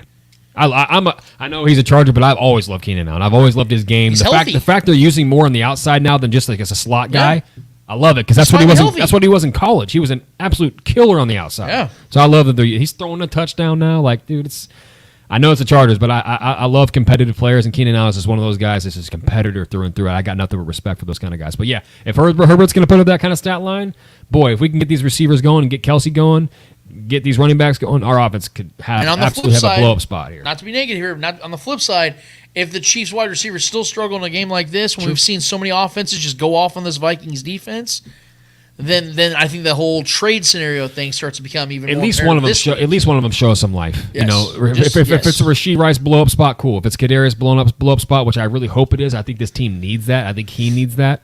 Then cool. I don't need all of them getting there. It's just give me one of these guys having a blow-up game. That'd be fun to see. Yeah. Trish, is Andy saving Tony on downfield plays because the coaching staff is worried about his injury risk? I'm all about easing players in the season, but we've seen on the field, while he's on the field, him struggle to catch passes, to avoid big-time blow-up hits, because we even saw last week when the little amount of targets he got, that one play, it looked like he was about to get destroyed. I mean, he got knocked 3 yards back. I worry about his health as a whole, and I'm sure the Chiefs do too, but at some point you're going to have to unleash him. You can't keep protecting him from himself because he has to be an asset at some point. That's why we posted that poll this week about what do you view Kadarius Toney as through 4 games? A wide receiver 1, unreliable but an asset, or you're done with him? Yeah. About 80% of the people said unreliable but an asset. So utilize him like that. He might be unreliable, but at some point you got to put him out there. And if he just keeps getting hurt, then you know what he is, and then you can just make peace with that. Me personally, again, I'm gonna throw on this cape real quick. I love that a lot of people are kind of forgetting about Kadarius Toney. Even a lot of the talking heads locally, a lot of the national stuff, everyone's talking about Rashee Rice, and I get it for good reason. He's looked good.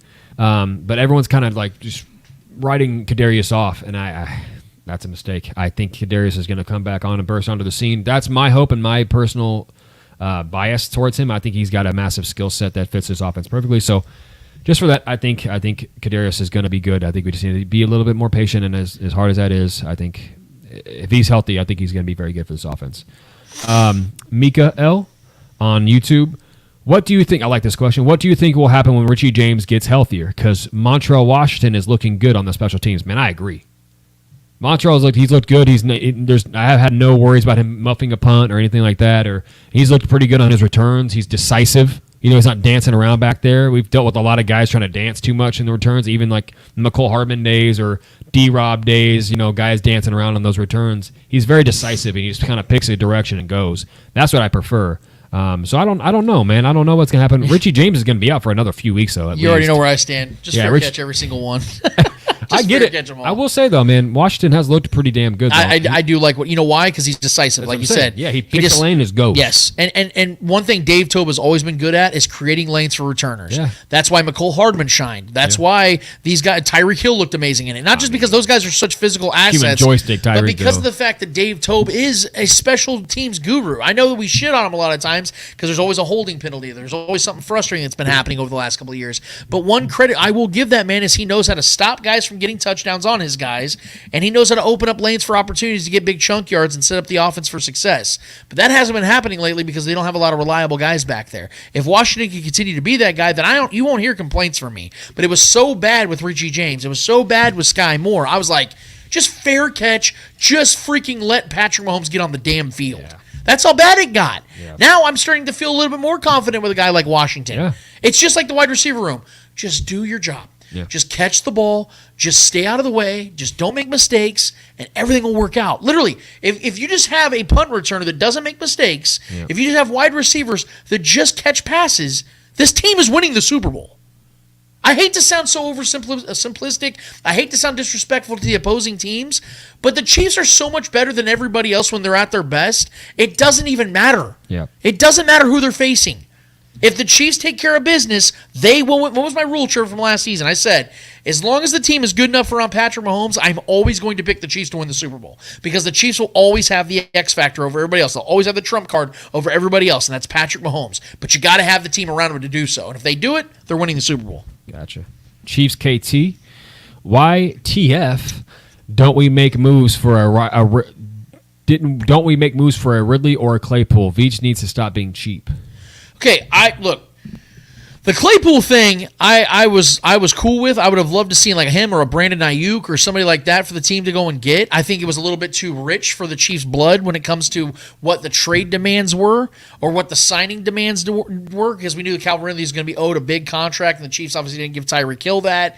We knew that Brandon Ayuk was going to probably require a first-round pick, and I don't think the Chiefs were trying to trade a first-round pick because they wanted to continue to add through their defense in this draft. Yeah, wide receivers are an expensive commodity. Yeah, and that might change this next draft where the Chiefs maybe go for a wide receiver in the first round. I don't know. I think they should gear towards offensive tackle. I think they should get their left tackle for the future. That's just my opinion. We'll see how that goes. Keep staying in defense and then go get a free agent wide receiver, spend a little money on him. Yeah. But I think that's why the Calvin Ridley thing didn't happen and the Brandon Ayuk situation. When it comes to Chase Claypool, I don't understand because the Dolphins, who do not need Chase Claypool one bit, he's like their wide receiver 6. They are so loaded at wide receiver, it's disgusting. They still traded for him, and they only gave up a 2025 6th-round pick. That's 2 drafts from now, and they still traded for him. You're going to tell me right now the Chiefs couldn't have done that? That's what I'm saying. I can't defend him on that one. I think that was a slam dunk move. Not that Chase Claypool would come in here and be some badass, but he has produced higher than any receiver on this Chiefs team to this point of his career, and that's with a washed Ben Roethlisberger. That's with Mason Rudolph and Justin Fields. And I like Justin Fields. He ain't no Patrick Mahomes. He ain't no Aaron Rodgers. MVS has had both of them. So I think that's the point I'm trying to make here is that I wish I would have liked to see them take a swing on a guy like that. If it doesn't work out, what do you miss? A 2025 6th-round pick? What would he freaking do? Definitely had nothing to do with his talent. That's for sure. Exactly. His issues with his career has nothing to do with his talent. Are the Dolphins not a contender with loaded room of wide receivers? Why'd they trade for him? Apparently, McDaniel said because he's fast. Okay. Does Andy Reid not like speed? Like, right. You don't think Andy? If there was one coach in this league that can get the most out of Chase Claypool, who'd it be? Between Andy Reid and McDaniels, for Thank sure. you. McDaniels is becoming the best soundbite in the league, by the way. I love that guy so much. Starkey Media. It's because we thought he was fast. Dude, I love that guy so much. I feel he just takes a hit before he does any kind of press or anything. He's so funny, man. Starkey Media. This bad wide receiver room makes it hard for Mahomes in this offense. It was hard last year and it's harder this year, but fans think because we won last year that this wide receiver room is fine and we'll just magically figure it out. Guys, now don't stop making sense. Now, why would you guys go and be so negative, huh? What's up with the negative energy? How dare you guys make points? Stop being realist. Stop being valid. Damn it, that's my job. I'm supposed to be the bad guy. You guys let me take the arrows, okay? Stop They making got a follow up. sense. They got a follow up statement as well. Starcade Media. Shout out Starcade. Yes. I've been hard on this wide receiver room for 2 years, and it's just gotten worse. But I've been the one ridiculed and told everything is fine. Last year we had the number 1 offense, so I'm nuts. We won in spite of the wide receivers. 100%. Yeah. Did I type that myself? Carrying on the tradition. I mean, Starcade, this is why we align. This is why we're buds. This is why we're BFFs, because I 100% agree with that. It's not to be negative. It's to state the facts. It's no different than if we were to sit here in 2018 and talk about how unstoppable this offense is. You give the praise when praise is due, and you criticize when it's time to criticize. If we were just fans here and just said, guys, the Chiefs are good. They're 3-1. What kind of show do we have? We have to be able to talk about everything. It's a fine-tooth comb. Yeah. You have to be able to bring everything to the light. It isn't about over-glorifying and saying, guys, we're here. Who gives a shit? No, I give a shit. Yeah. Because some of these things can be a detriment to you winning more Super Bowls. That's what we care. We want this team to stay up top. And Starcade 100% agrees with me. So, another follow-up statement as well. Oh, keep it going, Cook. Yeah. There's also a thing called situational football where the Chiefs struggled and don't have a go-to guy other than Kelsey for 3rd and 8 or whatever it is. This is why everything is so hard on this offense. Agreed, man. You guys are preaching, man. Like, honestly, you guys can just take over this damn show and just tell us how it is, because everything you're saying, I echo the sentiments, and I have been echoing the sentiments for 6+ months. Yep. Let's see. Mika, HBTC showed Ross getting wide open. Mahomes was even looking directly at him twice. He was in the end zone alone, so why is this happening? It happens to every quarterback in the league.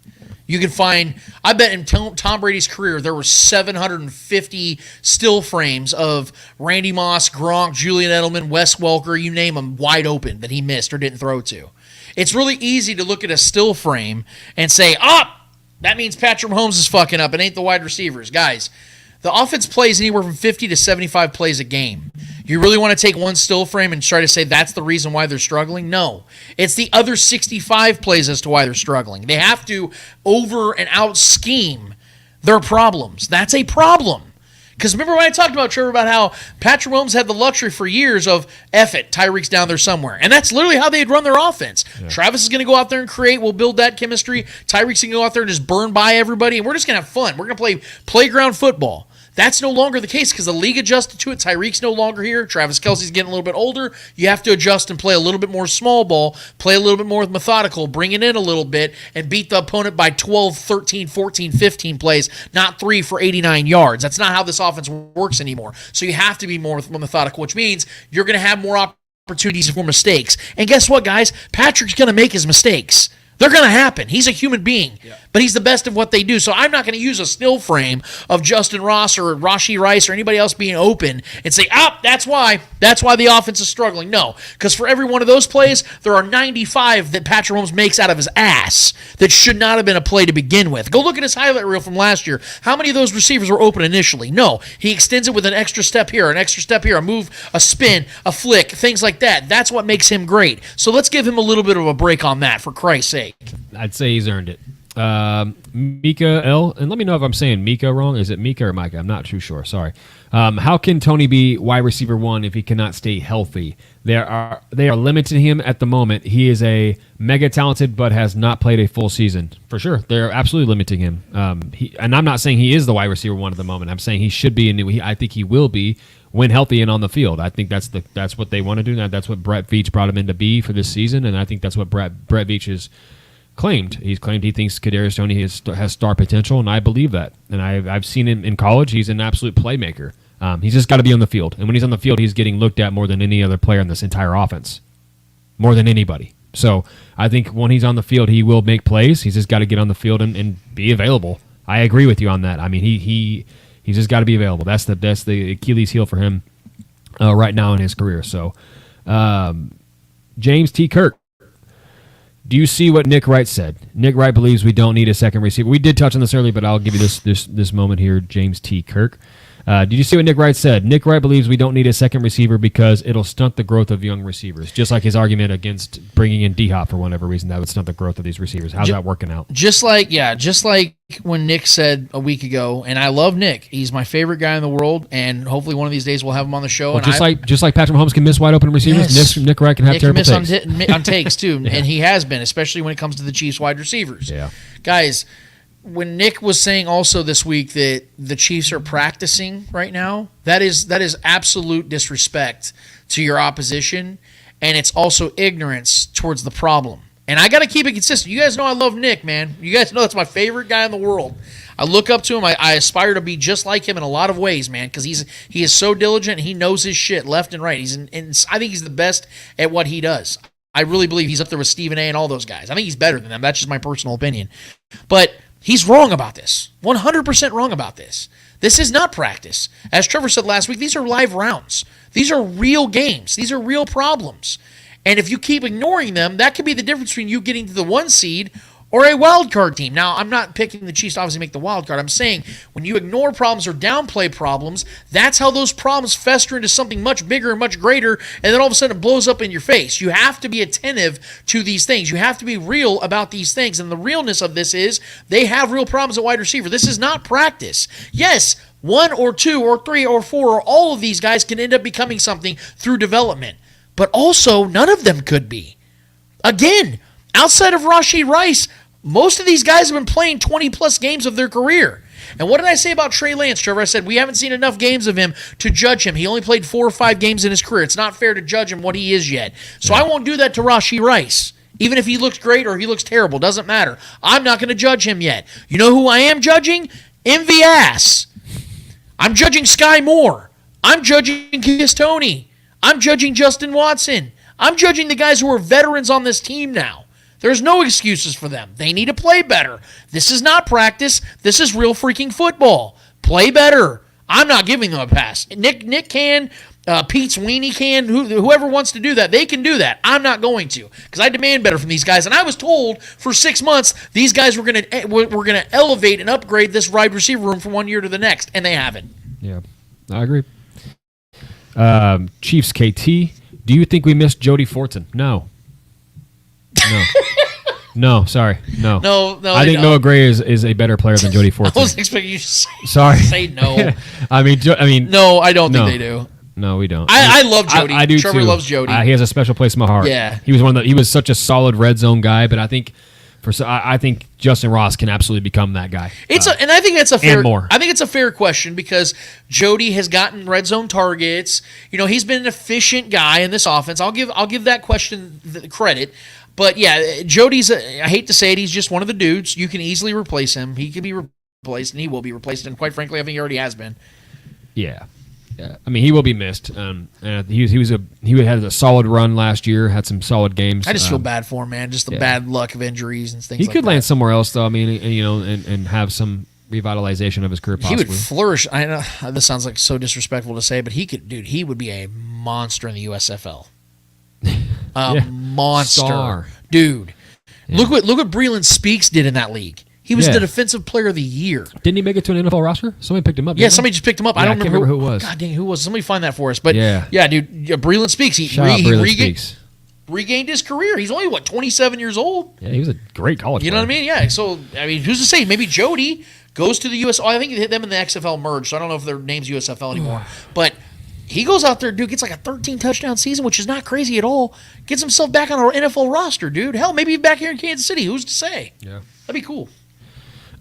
James Kirk, at least one of you mentioned trading CEH in a package. Lance, what do you honestly say Clyde is worth? I mean, guys, because of the fact that you could find running backs all over the place, it's really hard for me to sit here and say that Clyde and what his level of production is could get the Chiefs anything more than a 7th-round pick. I don't think he's getting traded because I think the Chiefs view him as more of a valued commodity on the team than being traded for a 7th-round pick. The Chiefs have, Trevor, 10, 11 picks in next year's draft. Yeah. They don't need to add another 7th-round pick. They think that Clyde is better on this roster to help because, guys, as great as Pacheco is, he's had some he's had some injuries. He had a torn labrum last year, had a wrist injury, has an ankle injury. Who's to say? And the way that Pacheco's not afraid to take big hits, who's to say he doesn't get sidelined for a couple games this year? Jerick McKinnon, 31 years old, undersized. Who's to say he doesn't have injuries? And then you have Deneric Prince and P. Ryan, LaMichael P. Ryan, who have some skill, but they're unproven. Clyde's much more proven than those two guys. So he's kind of a necessity. That's why I said a couple weeks ago and pissed people off, but I said, whether you guys want to admit it or not, Clyde is a need on this team right now. He's a guy you have to have on your roster right now because of these injury concerns and unproven commodities behind him. He is a need on this team. For sure. I'm going to throw this Starcade quote up here as well. We are starting to reach toward the end of these statements and questions. Starkid Media. Veach missed bad on McColl and Sky. I hated but understood trading Tyreek, but missing on DK and Pickens have exasperated this wide receiver problem. I agree. I didn't like that we left DK on the board while taking McColl. And I know McColl was productive here, but DK would have been an absolute monster in this offense, and we all know that at this point. I think we all know that. And then I think Pickens as well. I think, taking Sky. I know Pickens was having some off-field issues during college, but the talent was there. I think we have tried to fit certain guys into a mold that it hasn't been working out as of yet. Look at Sky could still become something. Yes, I'm not going to say I have not written him off yet. Some guys take longer to become a productive player in this offense. It takes time sometimes, and Sky Moore maybe just it hasn't clicked yet. I think Sky Moore still has a ceiling that's been untapped in this offense, especially as a slot guy. But yeah, man, leaving DK on the board and taking McCole. I love McCole, but DK is an elite athlete. I mean, yeah. So I agree. I agree with that. Yeah, I mean, we sit here and we praise Brett Veach for some of the amazing draft picks he's made. Early, late, middle, like he's found some diamonds in the rough. Again, Isaiah Pacheco, 7th round pick. Jalen Watson, 7th round pick. Joshua Williams was a 4th, 5th round pick. Go down the list, man. Leo Chenal, 3rd round pick. Keep going. We can keep flowing with this. He's made some absolute home runs in the draft, but he's also had some blunders, and it is starting to look like.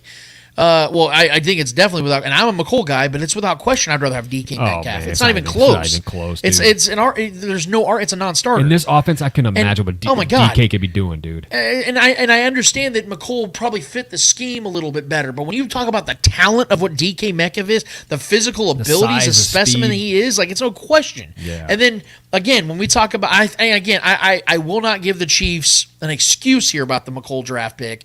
But I would be willing to bet, Trevor, if Tyreek wasn't having the off-field issues they had where they did not know what his future was going to be here in Kansas City, the Chiefs don't take McCole Hardman. Still take DK. I know. No. What I'm saying is they were like, well, we better find a guy that can burn because we might not have Tyreek Hill anymore.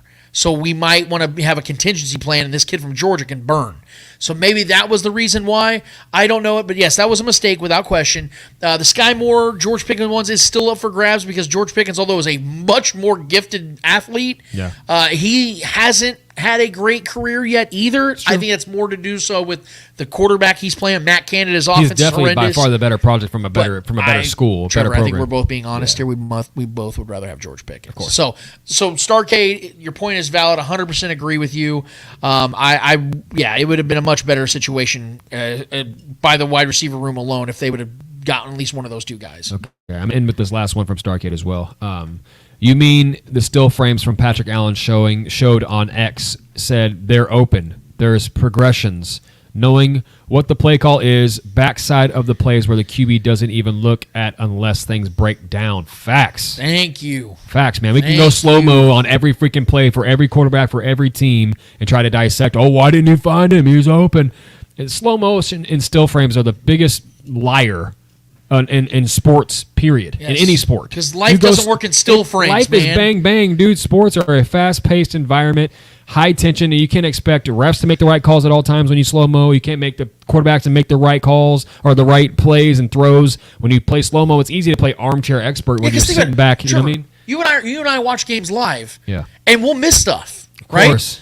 Imagine being on the field in the middle of the play. When you're being chased down by dudes that are 350 pounds. Yeah, we're looking from 10,000 feet, and we are missing stuff constantly. Yeah. Imagine being at the level of all the other players having to decipher things. Yeah, this is why I hate the all-22 sometimes. It's like, guys, the quarterbacks don't get to sit there and have the all-22 in front of them while they're playing the game. And like Starcade, like Starcade is saying right there, progressions, reads. Okay, that's my first read. That's my second read. That's my third read. Yeah, that's Your how the play. Your third read might be open. That doesn't mean you should automatically, like you're a robot and scan it, a turret, and just throw it down the field. No, that's not how it goes. Yeah. That's not how offenses work. Luckily, guys. we have a quarterback that can create 4th and 5th reads. You know what I'm saying? You know what I mean? Right. Luckily, you have a guy that can do that because we have a quarterback that was robotic and only went by his reads and progressions. We're fucked. Yeah. Especially with this wide receiver room right now. So luckily we have a guy that can overcome and have the intangibles to do so. So that is it, man. Man, that was great. Dude, it was a live. I think this is the most live chat we've had in a while. I feel like we just had like a nice workout. Dude. It was going. I had to skip over a few that we touched on, some repeat questions, so sorry if I had to do so, but I don't want to have to keep asking. Hopefully they got answered. You know what I mean? Yeah. We touched on most of these things numerous times, so yeah, man. Thank you guys so much, bro. We appreciate it. All right, so for that, Trevor, speak it, man. Keep bringing it. If you guys have not already done it, we love when you guys join in. It seems like it's growing every single week, and we love that. Yep. We have our regulars, and we love our regulars. But guys, we want the new people too, man. Casual viewers, casual fans, bandwagon fans. I don't give a shit who you are and what you're about. If you want to hang out, man, and have a fun conversation, side conversations are constantly being had in our chat. Do that too, guys. You don't even have to talk to me and Trevor. You guys can just totally blow us off and just talk with James T. Kirk or Brian Parrott or Trish or anybody else that's a normal viewer or listener, guys. Also, I am gonna today. I'm gonna so anybody who's in the group, anybody who's on here, I am going to do the spoken parlay. I want to do a Chiefs. Let's just make it simplified. Let's make it a Chiefs parlay. What player props you like? What do you like the over? Do you like the under? What spread do you like? Do you want to up tease the spread up or tease the spread down? I want to do a same game parlay with the Chiefs games. Well, then what we'll do is after the show's over, what we'll do in the chat is we'll post in the comments a link to the Facebook page. But if you're on Facebook right now, if you have your Facebook available, just look up the Spoken. You will see our logo. It is a Facebook sports group. Just hit the add button, join button, and you'll be right in. We don't have to add you in. You can just literally come right into the group, and Trevor can do that as well. We can even post that on our X page as well, Trevor, if you want to get that going, put some parlays out there because I think that's a great idea, and it's just more involvement between you and us. Probably do like a six legger. Yeah, that's perfect. I think that's parlay. Honest. It's easy. It's not stressful. I hit a 7-legger by the way last week. Boy, Trevor nailed that shit. Yes, Wings on him. I just put it like that. Absolutely. But guys, thank you so much. That meant everything to us. I love it so much. We love you guys to death. Speak It's great every single week, and this is one of the better weeks, man. So, Trevor, we have one more order of business to get to. What is it called? Hold this L. Each and every episode, we finish off every episode with a series of L's in the world of sports. Whether those L's are not so friendly L's, or maybe a little bit of friendly L in the world of sports, we promise you, who's ever holding those L's in the world of sports deserve those L's in the world of sports. Trevor Twidwell was holding the L for you this week. All right, man. So I don't know how I could let this slide. I know there was a couple of comments in the chat about it. But Tyreek Hill continues just to be a bitter ex for whatever reason. I will forever love this man for what he did for this team and what he was a part of and his impact on changing the stars of my beloved franchise in Kansas City. But the guy, as an individual, future porn star Tyreek Hill. Listen, then I spent a lot of weeks, a lot of months, some solid years. L for me, for you, meant love. But unfortunately, no more. L is not standing for love. The L on my forehead for you is not for love. L for love, it's not that anymore, man. I don't know if you guys saw it on the It Had to Be Said podcast. That's it's a treat every time that these guys get together and just kind of spout off of the mouth on whatever they want to talk about. Tyreek Hill decided to lean in on the the spectacle that was the talk around the town. The holding call that was given to the Chiefs to ice the game basically against the Jets this past week. I'm just going to let you guys hear the soundbite of what his thoughts were on not only that but the Super Bowl against the Eagles.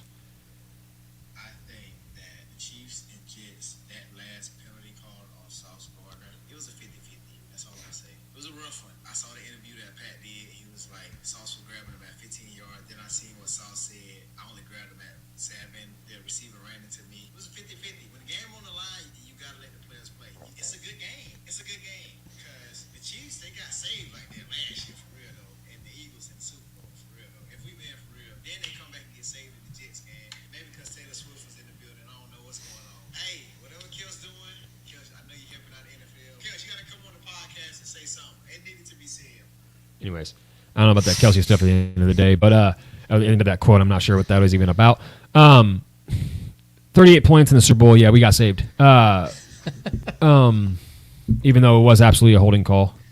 And the funniest thing about all this is, so we already agreed at the beginning of the show, and for some of you that were listening before, if you got in here late, we talked about, the refs were calling that game tight. Yep. That game was called tight, and when refs and coaches and players have to acknowledge how the game is being called. Sometimes they will let the players play.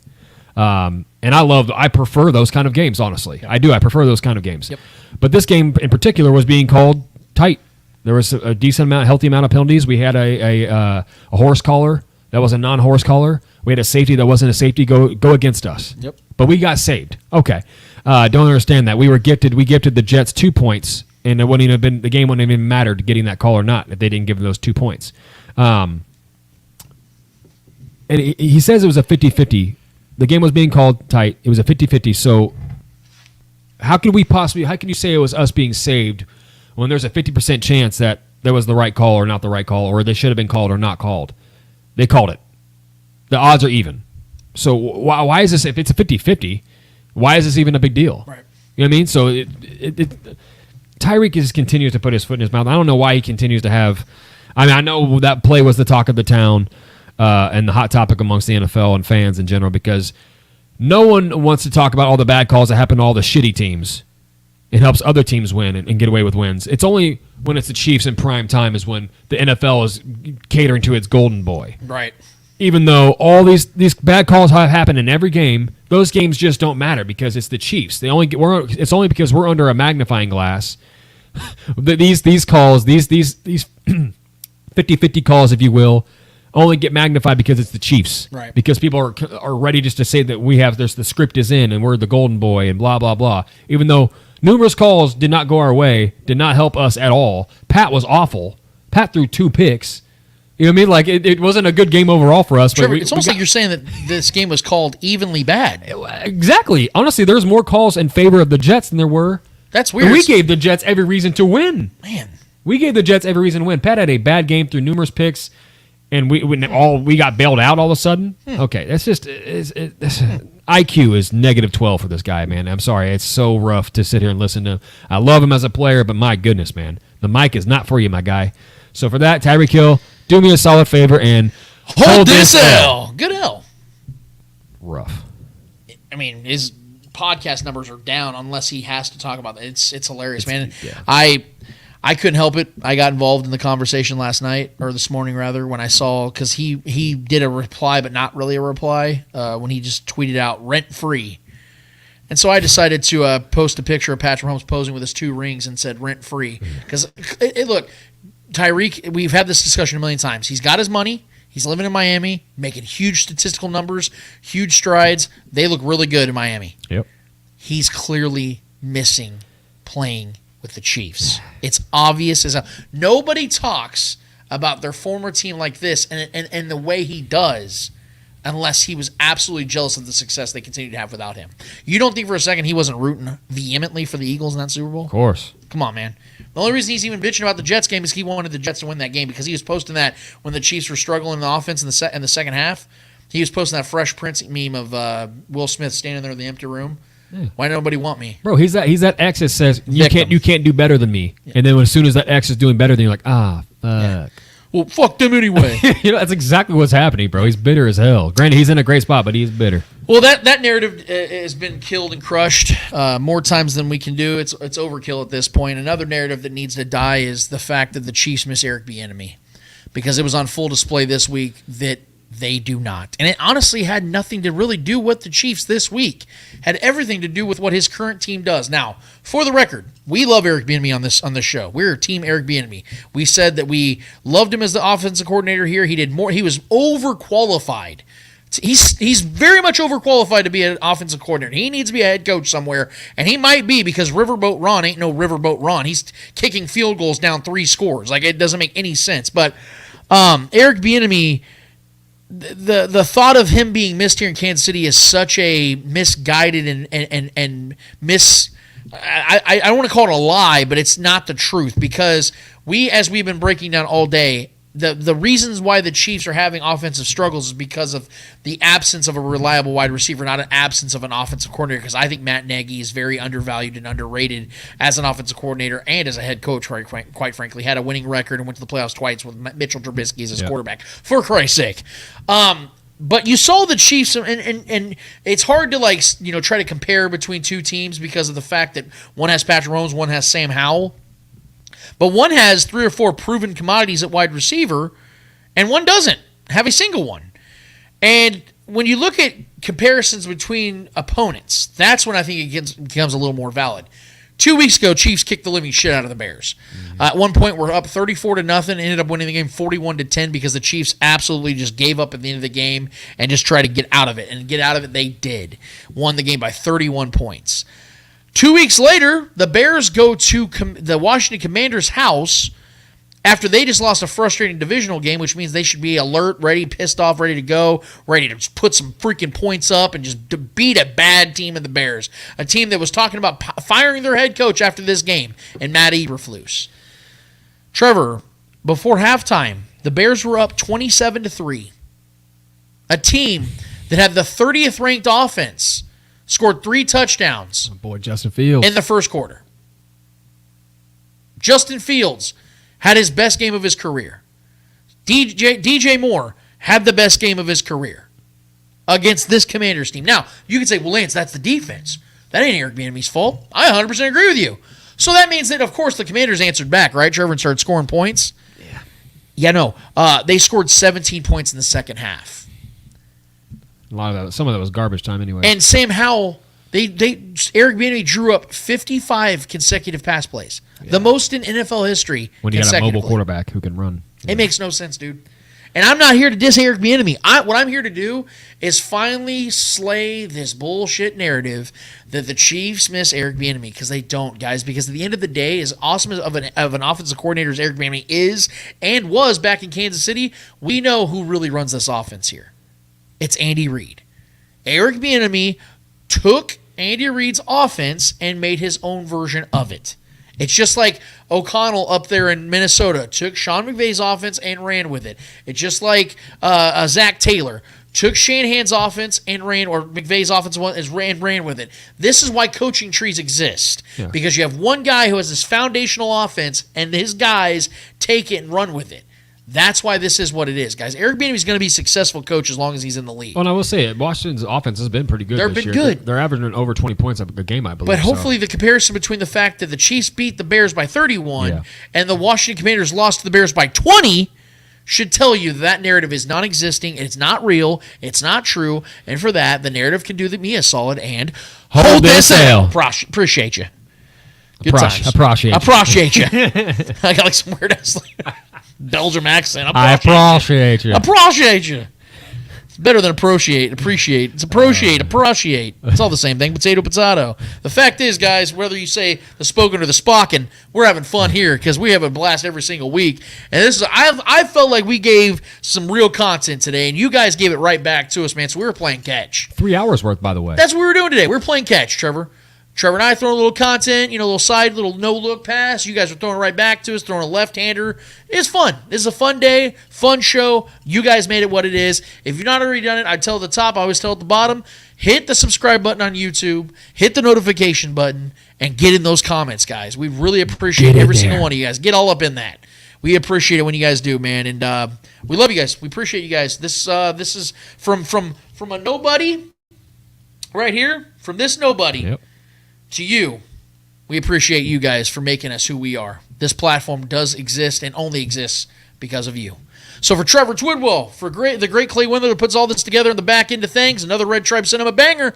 Go watch it, guys. Go on YouTube. Look at Red Tribe Cinema. It was awesome. For these two awesome guys, I am Lance Twidwell and the Starcade Media family. Episode 237 of the Spoken Podcast is done, finished, and finito. And until we're back here in 1 week's time to hopefully be talking about the fourth consecutive win for the Chiefs, in episode 238, we out of this bitch. Later.